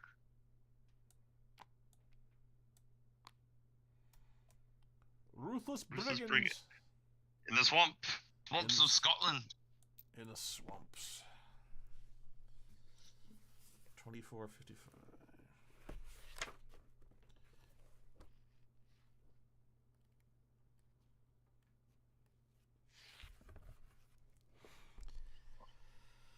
As you slog through the swamp, you encounter a group of bandits surrounding a lone nobleman. The leader of the outlaws sports a long gray beard and wild hair.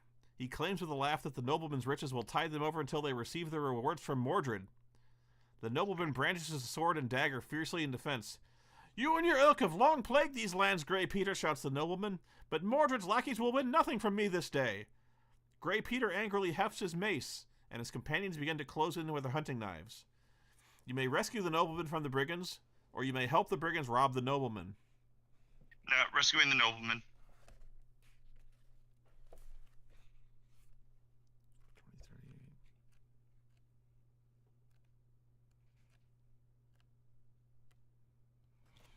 You charge towards the fray, and the brigands step back, startled to see a knight arrive on the scene. You quickly position yourself beside the nobleman, shield up to guard him from his attackers. You smile and thank the nobleman for his loyalty to King Arthur. He nods and prepares to face the bandits with renewed vigor. You may use sword and shield to fight the brigands, or you may use diplomacy to convince them to stand down. Shield, let's go. Well, shit. That is a 1, 2, 3. That's a 4. You and the nobleman fight valiantly, but the bandits are too numerous and strong. Eventually, Grey Peter's mace connects with the nobleman's head and crushes his skull, leaving you on your own. Nevertheless, the brigands cannot penetrate your defenses, and after you have wounded several of them, they retreat with the nobleman's bags in tow. You bury your hapless companion before making your way out of the murky swamp. Gain sword and shield. Dang. Ooh, nasty. Wow, that sucked. Alright, well, more sword and shield is fine. But yikes.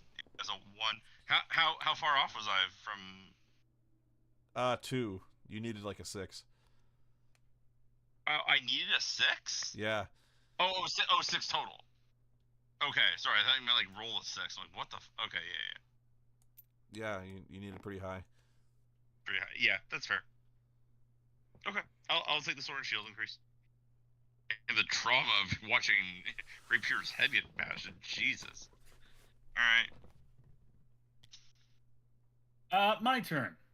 Yep. I'm progressing from Camelot straight into Avalon as we have reached the final age. Yep. It's time.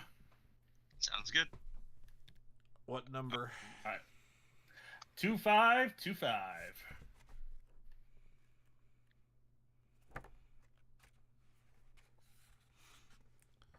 When you arrive at the southern shore of Logres, you close your eyes and envision the dragon-proud ship from your dream. When you open your eyes again, you behold the majestic vessel approaching the shore. You board without delay, and soon you leave the coast behind and are surrounded by mist so thick you can no longer see the surface of the water. You fall into a deep sleep, and when you awaken, you behold an island obscured by silver clouds. A wondrous castle rises from the pale vapors, and waiting before the front gate stands a woman with golden tresses that reach down to her naked feet. She holds up her hand in greeting. Welcome, to fair knight, to the Isle of Avalon. I am Lily, the one who summoned you. We are preparing for the arrival of your liege, King Arthur, after his final battle. His sojourn here was prophesied when the world was young. You pause, astonished by her words. Has Arthur already faced Mordred in battle, you ask in dismay? Lily shakes her head. Nay, good knight, she assures you. But after the war, he will be escorted here by 4 powerful women, including his sister, Morgan Le Fay, who seeks forgiveness for her long antipathy towards him. Your liege will have suffered a devastating wound from which no earthly hand can restore him.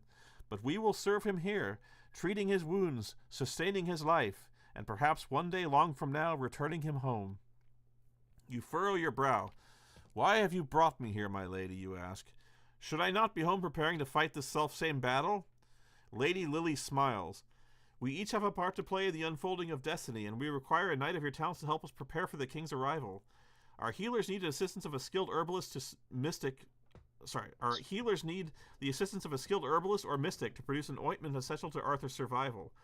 In addition, our ruler, Lord Gwyngamar, fears that the Dark Fae will invade Avalon to ensnare Arthur's spirit, and we are woefully unprepared for such an incursion. We beseech your help with these tasks. You may help the healers prepare the mystic ointment. You may help Lord Gwyngamar bolster Avalon's defenses, or you may undermine the efforts of Lily and Gwyngamar so that Arthur's life will not be preserved. I am not quite the fighter that I would hope to be, so I will try to aid with the mystical healing. Rather being a high skill check last time. Yeah, but hey, Bless Yep, still yep. online. So, Exactly. what are the skills that I? Lily have takes you by used the hand and leads you through the marble gates of the opulent city. You soon come to a lush garden where 8 maidens work fastidiously to prepare the potions and ointments. Lily departs, and 2 of the maidens introduce themselves as Gilton and Thitton. They ask you to review the ingredients for the master ointment that they will place directly in Arthur's mortal wound. You study a mix of herbs, both natural and otherworldly, as well as a mix of flat stones inscribed with runes. You may use nature, lore, or magic to help the maidens determine the precise formula for the master ointment. I have a magic of 3 for this, and Blessed on board. Oh, Yep. I really hope this goes well. Rolling. It is not going well. It is not going well! Fuck. Okay, 4. Damn. Shit. Ah, no. Oh, no. You work closely with Gilton and Thitton for several hours. You draw upon your knowledge of healing and the arcane to assist their efforts. By nightfall, Lily returns to the garden. She alarms you by taking a long dagger and slicing open her arm. As her lifeblood spills forth, Thitton rushes over to apply the master ointment, and the bleeding diminishes but does not stop altogether. Although Glitton swiftly applies a compress to staunch Lily's wound, the ladies are clearly disappointed. Arthur's wound will be much more severe, says Lily. The salve will not preserve his life when he arrives. The maidens vow to keep working until they perfect the ointment. After they bandage Lily's arm further, they thank you for lending them your assistance. Lily then leads you back to the dragon-proud ship. Your skill as a healer proved insufficient, dear knight, she says as you board the vessel. I pray that you will discover some other way to serve your king. With that, the ship departs Avalon, and you fall into a troubled sleep, plagued by dreams of impending calamity. Gain nature lore or magic. Become doomed. Yikes. Really? Ah. Wow. Okay. That's bad. Blessed and doomed. I don't think I Whenever like you roll the die, treat the result as if a 1 was rolled. And when you lose this rank, gain 1 rank of renown. Okay. Well, my blessed is on for 1 turn. Okay. My blessed is on its last turn. And then after that, yeah. Okay, I'm done. Oh, I am very done. I'm on board for just flinging the dice across the board. I don't like the tabletop simulator roll mechanic. I find a lot of it just like goes up and doesn't spin. Yeah. Okay, Andy. If you Okay, have, Yep. So I have several questions actually because we kind of skipped me a little bit because I was busy. Yeah.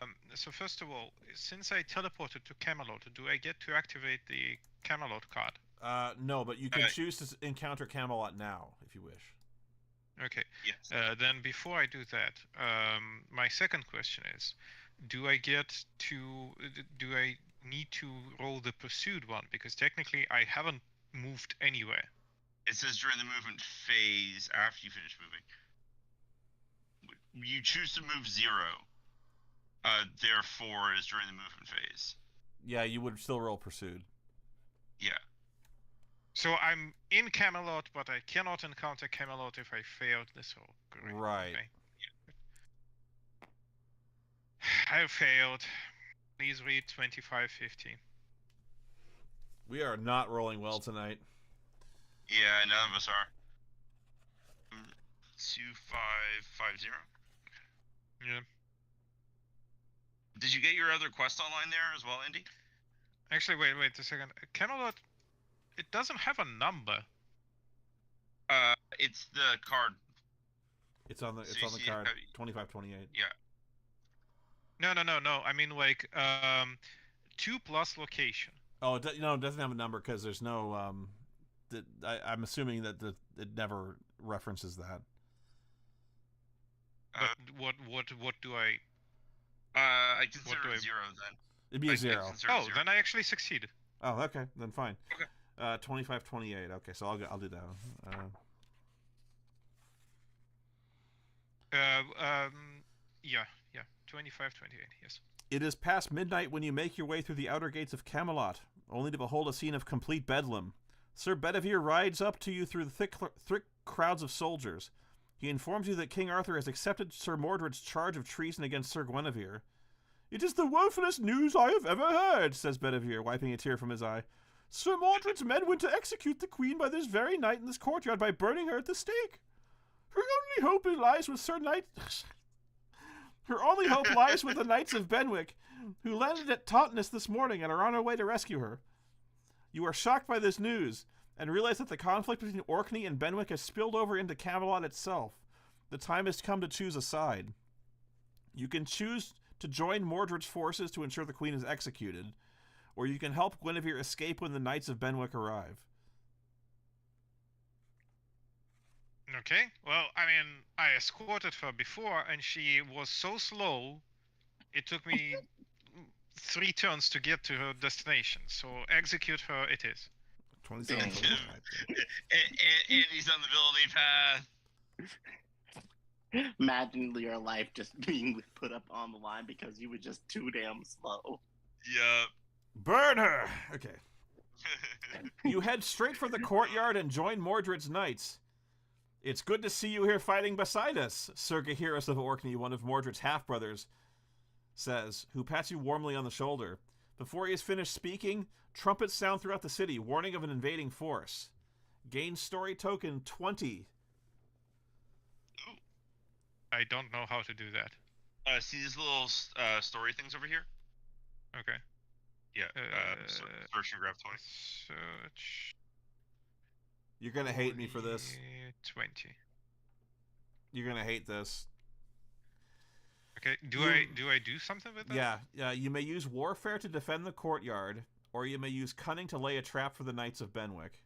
Either one is really hard. I'm gonna use cunning. Oh, you have cunning. And the 20, by the way, is it's like a flag, so something else might come up that is Okay, relevant to I it. still might have failed. 2 plus 4, so 6. Okay. You spy the leftover barrels of oil that were used to drench the queen's pyre, and you order the men-at-arms to pour the oil onto the cobblestones leading up to the courtyard gates. When the Knights of Benwick, led by Sir Ector de Merry and Sir Lionel, gallop towards the courtyard, you order archers to fire flaming arrows at the path, setting many of the Breton knights and their steeds ablaze. Sir Ector pushes through the flames towards Queen Guinevere, so you grab the torch and hurl it at the queen yourself, completing the my execution by God. fire. Word of your horrific act Wow. spreads through the kingdom faster than the flames that now consume the queen. Gain 5 destiny. Okay, 5 destiny. Gain 3 ranks of villainy. Okay. Jumping through the villainy. Okay. Become a pariah. Yeah, I'll say. Oh. Okay. How did they know it was me? They saw you throw a torch at her. It Everyone could have was been there. anyone. Everyone was there, dude. Holy crap. You have committed an If you enter the unspeakable act city, of you must villainy. immediately... Sorry? No, I was reading the flavor text. Okay. If you enter a city, you must immediately make a skill check using one martial skill of your choice, or become imprisoned. At the end of your turn, you may become atoning. Okay. So the Camelot thing is done. That goes into the encounter. Actually, no. Where's the discard power for it's the gone. encounters? It just goes away, but it's over here. Yeah. Yeah, because those don't get reshuffled in. It's okay. If we draw it again, we'll just get rid of it. Yeah. And my last question actually here is, I have gotten a quest called Blessed Companion, which also wants me to atone. Everything wants me to atone, but I'm not gonna do that. So I can just not accept this quest and draw another, which I'm gonna do. So discard powerful quests is here. Give me another. Hit me. Lost Dwarfs. Okay. Have another player place your quest markers on 2 different non-city locations in Scotland. Back to Scotland it is. Whom have I not picked? Noah. Please place 2. Yeah, these ones. So that's 2 different non-city locations. Oh, non-city locations. Okay, non-city. Yeah, non-city locations. Okay, we'll go there. So you cannot force me to be imprisoned. Okay. It was worth thought. I've already escaped 1 prison, and I'm not going in another. All right. Okay, that is, I believe. Right. And one more thing that at the start of the era, okay, we got some points, some destiny points for skills for the renown, and we also got 1 skill, correct? Yes. So is that improving as well, or specifically getting a new one? It's always improving or get every time. Yeah. Okay, improving. That is it for my turn, Morgan. It's your move. Alrighty. How are you gonna top burning Guinevere? Not the goal. I don't even know where my token is at anymore. Right here. You're at Camelot. Alright. 1.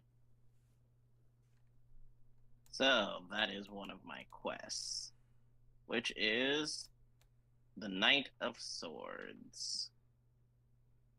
Again, a noble knight invites you to visit his castle to meet his alluring heir. Special encounter: when you reach the city, you may attain the heir's love if you can control your passion for 1 night. You may resist your temptation using honor or wisdom, equaling to 4.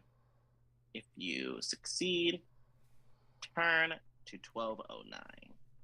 If you fail, place one of your plus quest markers on this card. So, in other words, roll and don't get a 1. Yeah. Although honor or wisdom that is one temptation, you know, like where you have to just do it, not do it rather, for 1 night, and that's it. You have to. So I will use. It, I will use my wisdom, Okay. accompanied by my +1 bonus of accompaniment. Oh, okay. So that is +3. Okay. So you can't fail. All right. That's a 2, and that's a 3. All right. The knight's progeny is passing fair, and you spend the night in a luxurious bedroom adjoining the room of the fair one. You resist your passions during the long evening by meditating on your spiritual self until sleep finally consumes you. When you descend the stairs for breakfast, you behold the object of your affection in the morning sun for the first time, and you know that your efforts were not in vain. Gain 2 destiny, gain wisdom, and become beloved. 2 destiny, gain wisdom, and become beloved. Let me search that real quick.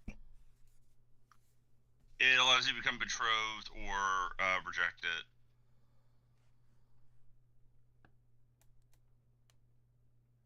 Sorcelled and steam, despair, beloved.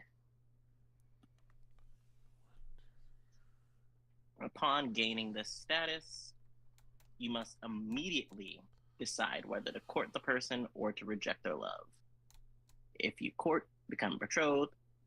If you reject, roll 1 die and become scorned, pursued, or determined. I really don't see like what the gain in rejecting them is. There really isn't one. If you get the 5 or 6, yeah. But if you get betrothed twice, then you get villainy. That's the downside. Is you may be forced to reject the advances of someone else if you're already married. That said, you are blessed, so if you go the rejection route, you have a higher chance of becoming determined. And what does determined even do? Hold on. Determined, you become resolute in your appointed mission. Whenever you gain 1 or more ranks of renown, gain 1 additional rank in the same area of renown. So it just gives you 2 renown. A bonus renown, yes.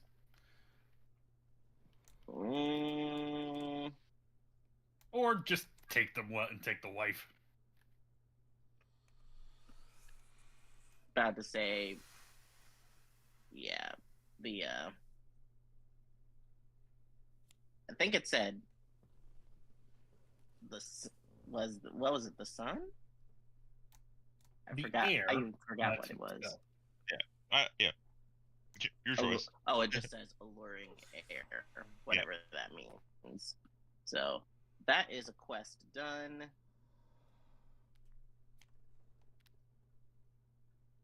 I am now. Oh, come on. I am now betrothed. I've lost bless.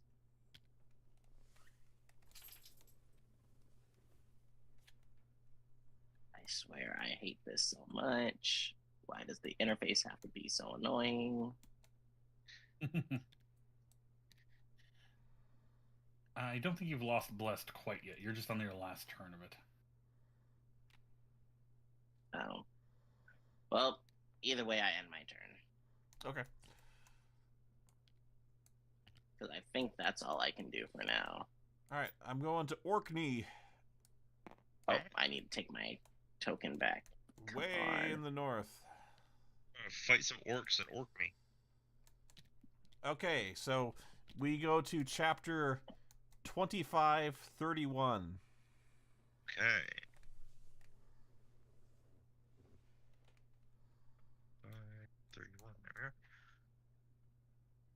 As you sail towards your destination, you are amazed by the number of warships gliding past you in the opposite direction, each bearing the flag of Orkney and doubtless heading to war against King Arthur's forces. As you enter the port of Orkney Castle, you see only a few ships remaining, one of which is being loaded with an army of soldiers. You and your retainers disembark from your vessel and enter the courtyard of the impressive citadel. There a herald approaches you and asks if you would like to board the final warship heading out to sea. There'll be precious few opportunities for adventure here at Orkney Castle, I'm afraid, he says. None of the royal folk are present, for each is out furthering the interests of Sir Mordred. Only a normal honor guard remains, and they ain't much to speak of. You may join Mordred's war effort by boarding his last warship with your retainers. Or you may try to conquer Orkney Castle for King Arthur, or you may wander Orkney in search of other opportunities. It's gonna take warfare to take Orkney Castle, isn't it? Potentially, but it is basically a skeleton crew. I'm going to wander Orkney looking for other opportunities. Okay.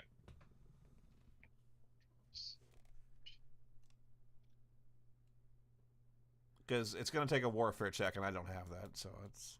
Yeah. Well, it's probably some form of martial skill regardless. What's your highest martial? Sword and shield Sword at and 3. Yeah. Yeah. Alright, so here we go. You ignore the herald's advice and wander the corridors of the castle with your followers. As you descend a dark staircase, you hear a hoarse voice yell, "Stop! Thief!" in the distance. A moment later, a young, shamefaced squire comes dashing up the stairs and bumps right into you.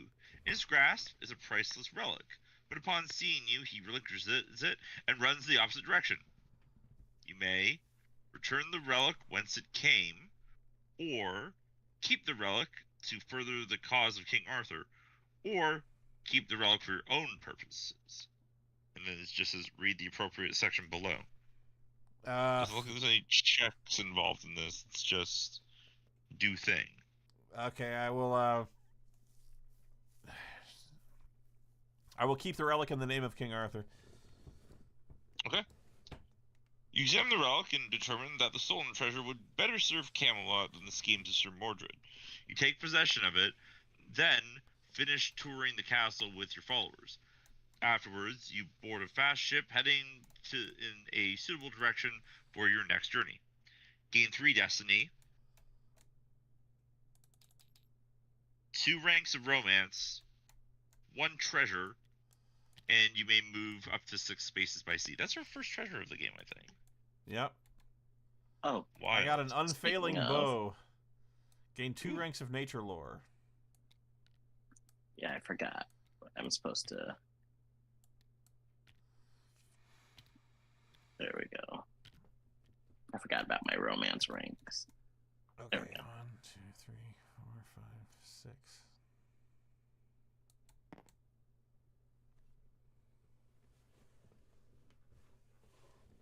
All right, that's it.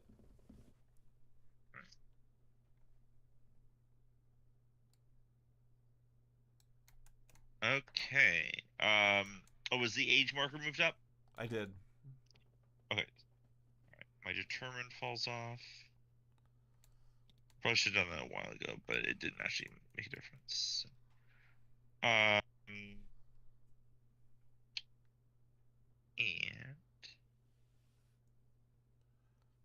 let's see. Do I just go poking around? Yeah. You got to start thinking about heading back to Camelot pretty soon. Yeah. When you reach the city, you may battle the dragon. It's a 2-star for the dragon slaying.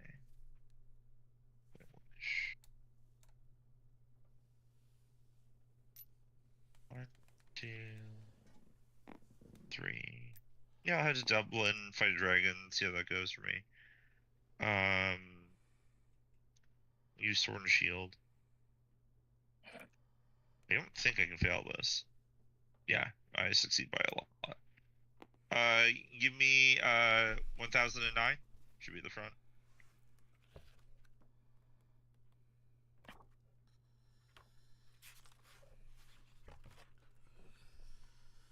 Was it sword and shield or mounted? Sword and shield. You draw your steel blade and approach the deadly creature, holding your shield violently as it breathes a stream of flame at your armored body.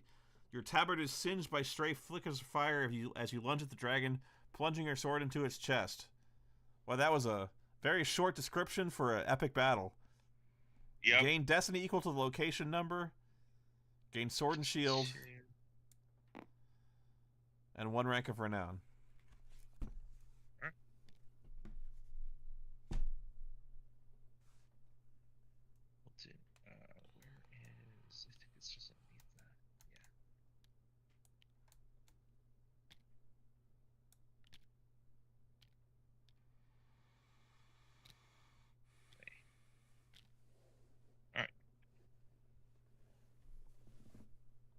Done.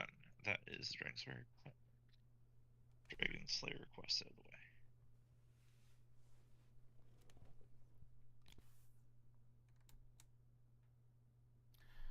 Okay. If you're done. Oh Yeah, no. no. I'm doomed. I'm Yep. doomed. Just- One, just- two, just for the one turn, I three, think. 4.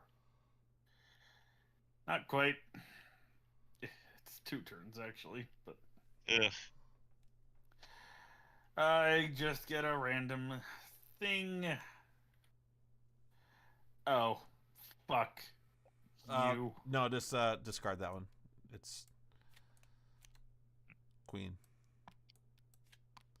I'm just saying, I could have taken Avalon again.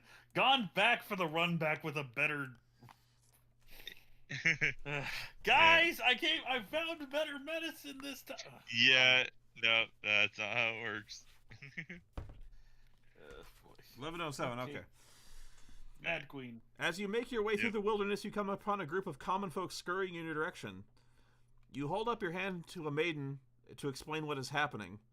"Oh, knight," she exclaims, "if you have any sense in your head, you will turn right around and avoid the village ahead, which was recently our beloved home. The Queen of Eastland, a cruel enchantress who preys upon young knights, tried to seduce Sir Clygus, a wealthy fellow who refused her advances for the love of his own lady, Fenice. Enraged by the knight's refusal, the queen cast a spell to make him love her until the day he dies. But his heart was so pure that the spell reflected back on her, and it is now she who loves him more than anything or anyone else in the world. You'll tell the maiden the tale is extraordinary, but you still don't understand what this has to do with her departure from the village. Ah, that ever... I must repeat what I have seen," she weeps. "The noble Clygus, hoping that he would never be rid of the queen, took his own life rather than risk betraying his betrothed. As his lifeless body collapsed to the earth, the queen's mind was quite overthrown, and now, in a futile effort to assuage her grief, she casts wicked spells on all who cross her path. While her enchanted love for Clytus persists, none who meet her is safe. She has slain a dozen villagers and wreaked havoc upon our homes. I fear that I shall never return to that sad place again. You may try to break the queen's enchantment, or you may attack the queen." I will break the queen's enchantment and fail painfully by my doom. Yep. You thank the maiden for her tale and proceed to the village. There you behold horrors beyond comprehension. Villagers lie strewn about, many dead and others alive and screaming. Fires rage, and malformed creatures, the victims of dark sorcery, scuttle to and fro. In the center of the village, slumped against the wall, lies the body of Sir Clygus, his own dagger plunged into his abdomen. Kneeling before him and sobbing piteously is a beautiful queen with white hair, her once proud face streaked with tears. You may use magic to try and undo the spell that afflicts the queen, or you may use romance to seduce her and help her forget Clygus. Okay, you know what? I was genuinely tempted to use magic and to use romance to try and do that, but magic.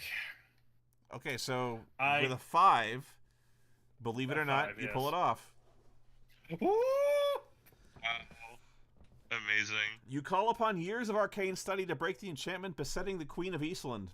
Knowing your spell must be cast by touch, you approach her warily. As you reach her, she turns her head and raises her hand to bewitch you, but you have had enough time to complete your spell and dispel her torment. At once she stands and changes her expression to one of imperious disdain. "Do not think that sorcery alone caused my grief," she says, "for I did love the noble Clygus, and I will continue to mourn his passing. But now I can depart this place, and for that you have earned a boon." She bestows a priceless artifact upon you, then turns away before saying, "Never speak of this occasion again, or you will know my wrath." With that, she strides away, leaving death and destruction in her wake. Gain 3 destiny,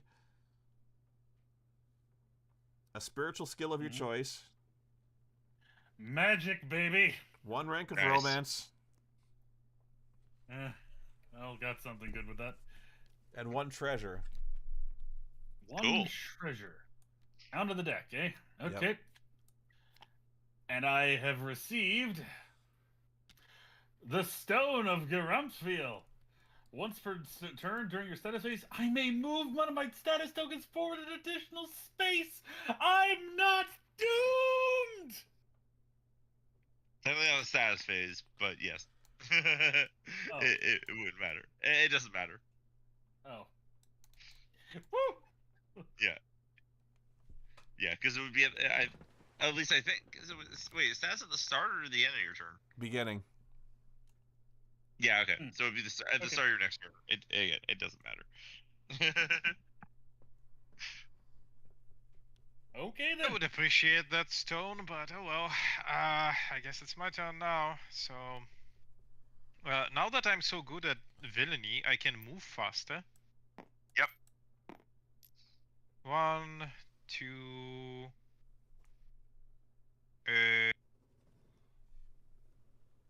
I do. 3, 4. I guess let's do it like this, maybe. Oh wait, 1, 2, 1, 2, 3, and 1, 2, 3, 4. Yeah, let's do it like this. I'm gonna plop here. Now I need to do my actually increase that, increase that. Now I need to roll my pursuit.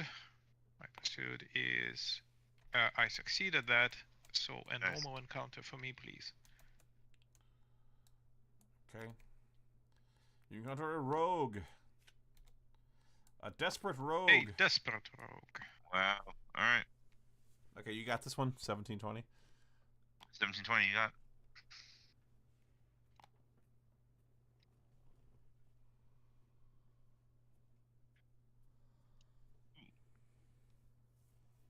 A ferocious lion bursts onto the trail in front of you, startling you as much as by its appearance as it is by the strangeness of its location. Just as you draw your sword to defend yourself, the lion falls in a spasm upon the ground, twitching wildly. Moments later, its shape changes to that of a thick-bearded man, dressed in foreigner's clothing, cowering helplessly on the ground. What marvel is this, you ask, and the forester looks up at you. God of mercy, friend, for I've been cursed by a malicious fairy.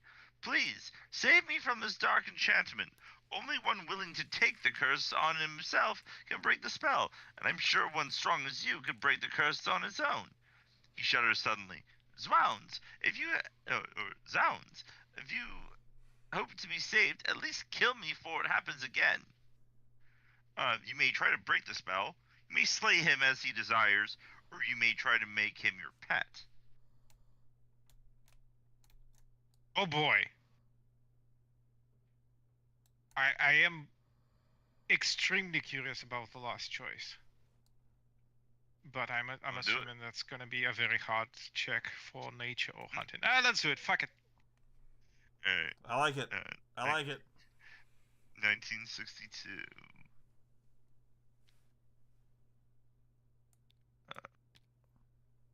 Right. Wait for the forester to complete transformation, and then you set yourself against the lion, hoping to tame and master it.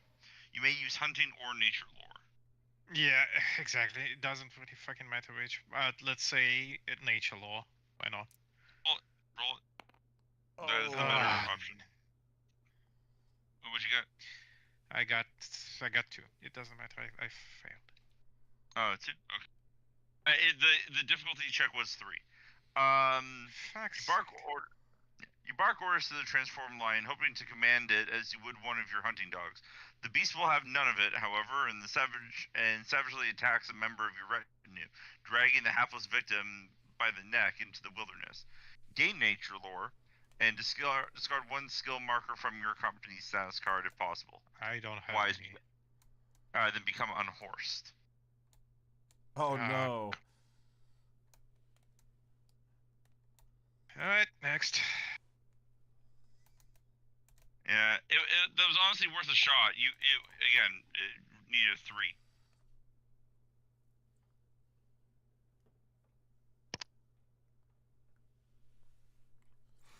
All right, Morgan. Yeah. Let's do this.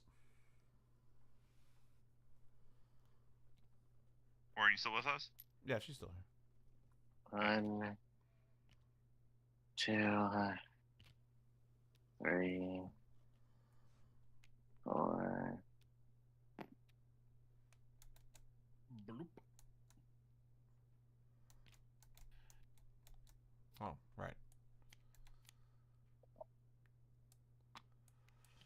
harrowing battlefield on the at ocean. sea. Yeah, 24/7. Oh.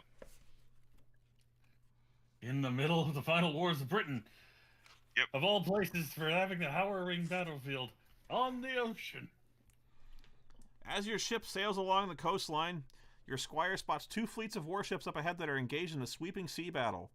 As you peer into the distance, you see a Saxon fleet is bearing down on a seaport further up the coast that is defended by the vessels of Camelot. You may choose to fight as an ally of one of the 2 sides in the naval engagement, or you may avoid the battle by sailing out further to sea.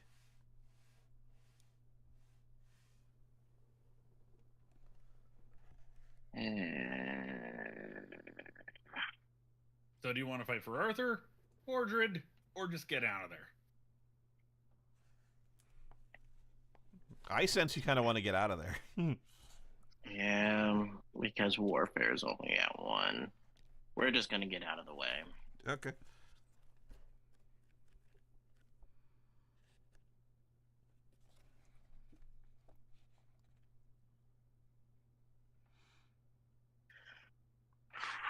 Oh boy.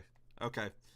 You steer your ship further out to sea to avoid the battle, but after some time, strong winds blow you off course, making it difficult for you to regain your bearings. Gain nature lore, and become lost. Of course. Ouch. Nature lore.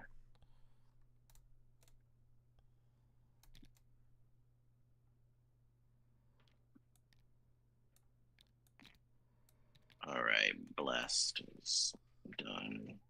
Yeah, blessed is gone for me too. And lost, of course. Give me a second.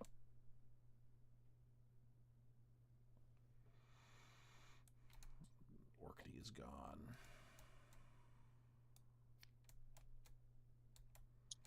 During your movement phase, instead of moving normally, choose another player to move your knight 1 space in any direction. Oh boy. 2, 3, 4. Boink.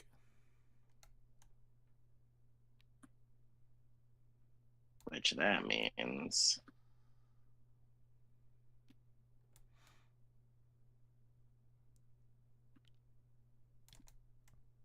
Okay, so I get a normal encounter. dang it, I was so close to.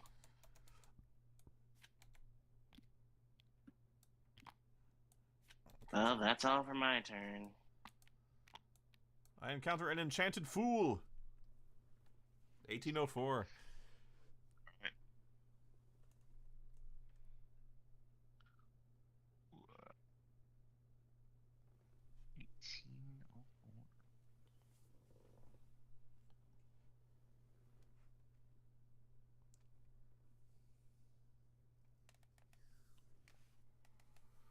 Upon entering a wealthy town, you are approached by a lady who serves as a noblewoman at a noblewoman's court. Please help us, good knight, she pleads. My lady's jester was cursed by a horrible witch. We cannot wake him. Oh, wait, is it the same thing? We did the same thing. I'm going to draw a new one. Yeah, draw a new trait. A blessed fool. 1803. All right. Okay. While visiting the manor of a provincial lord, you meet the house jester, who is pacing and muttering to herself. You ask what ails her. The nervous youth looks about, making sure no one is listening.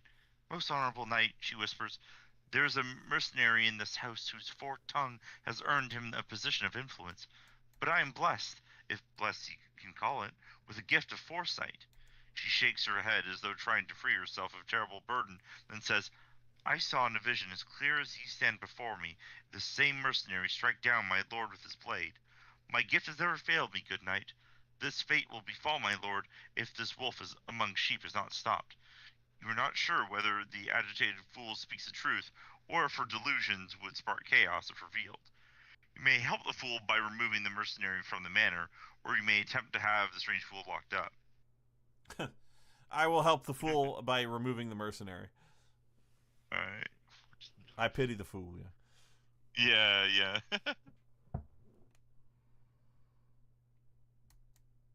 You believe the fool's gifts are genuine, so you act with haste.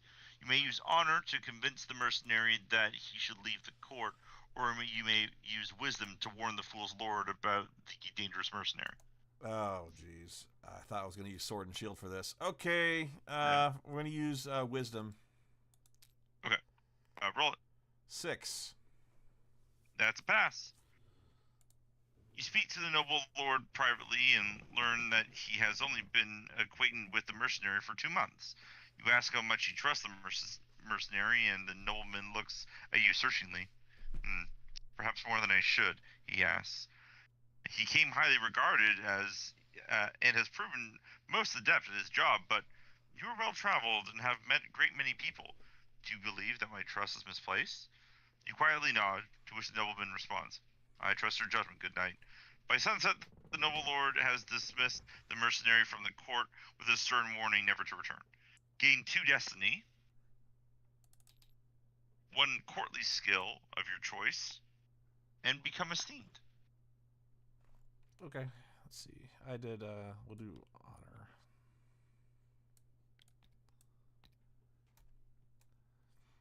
Okay, that's my turn.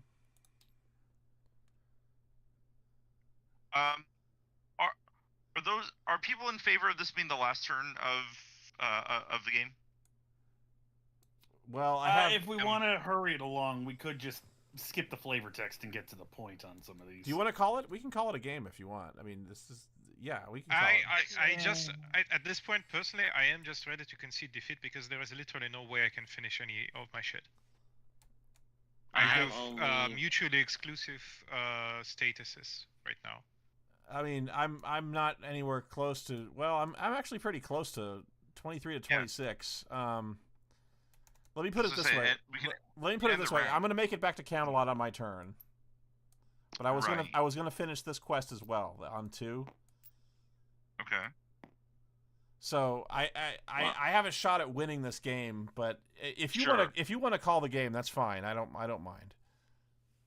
I mean, my last few turns are literally dictated by you guys, so whether I get anything accomplished or not is really up to y'all. I don't mind if we call the game. It's fine. Or we can save. Do you want to save it and come back to it? Yeah, we can save it and come back to it. Yeah. I didn't even realize this game could be saved. Yeah. I believe so. Oh, then, yeah, sure, we can save it and come back another time. I'm willing to concede at least a tie with Shane if you want. Oh, that if nothing else, but I do want to see, like, here, I'll hand you off the first player marker. Wait, no, hang on. Yeah. I hand that off to you. That way we just remember that we started with you. Yeah. And I guess there's the YouTube bot as well, and then we'll just come back to it. Okay. Speaking for myself, I wanted to see what was going to happen when I got my obsession to 4 and then finished out the vision quest. Oh yeah. I would like. Yeah. I'd like to see the game to completion, but again, at higher player counts, it does go on for a bit. So I understand. Okay. Well, that's cool. Let's call it here. Thanks everyone for playing with me. I appreciate you taking your time out of your day because this is a long game. I understand that. And so, thanks everyone for watching, if indeed you still are. As always, it's good to have an audience for our buffoonery around King Arthur's castle. And we'll see you next time. Say goodbye, everybody. Yeah. Bye. Thanks for coming out, guys. Take care, everyone. A woman is dead. Queen Guinevere is dead. Yeah. Have a good night. Poor Queen Guinevere.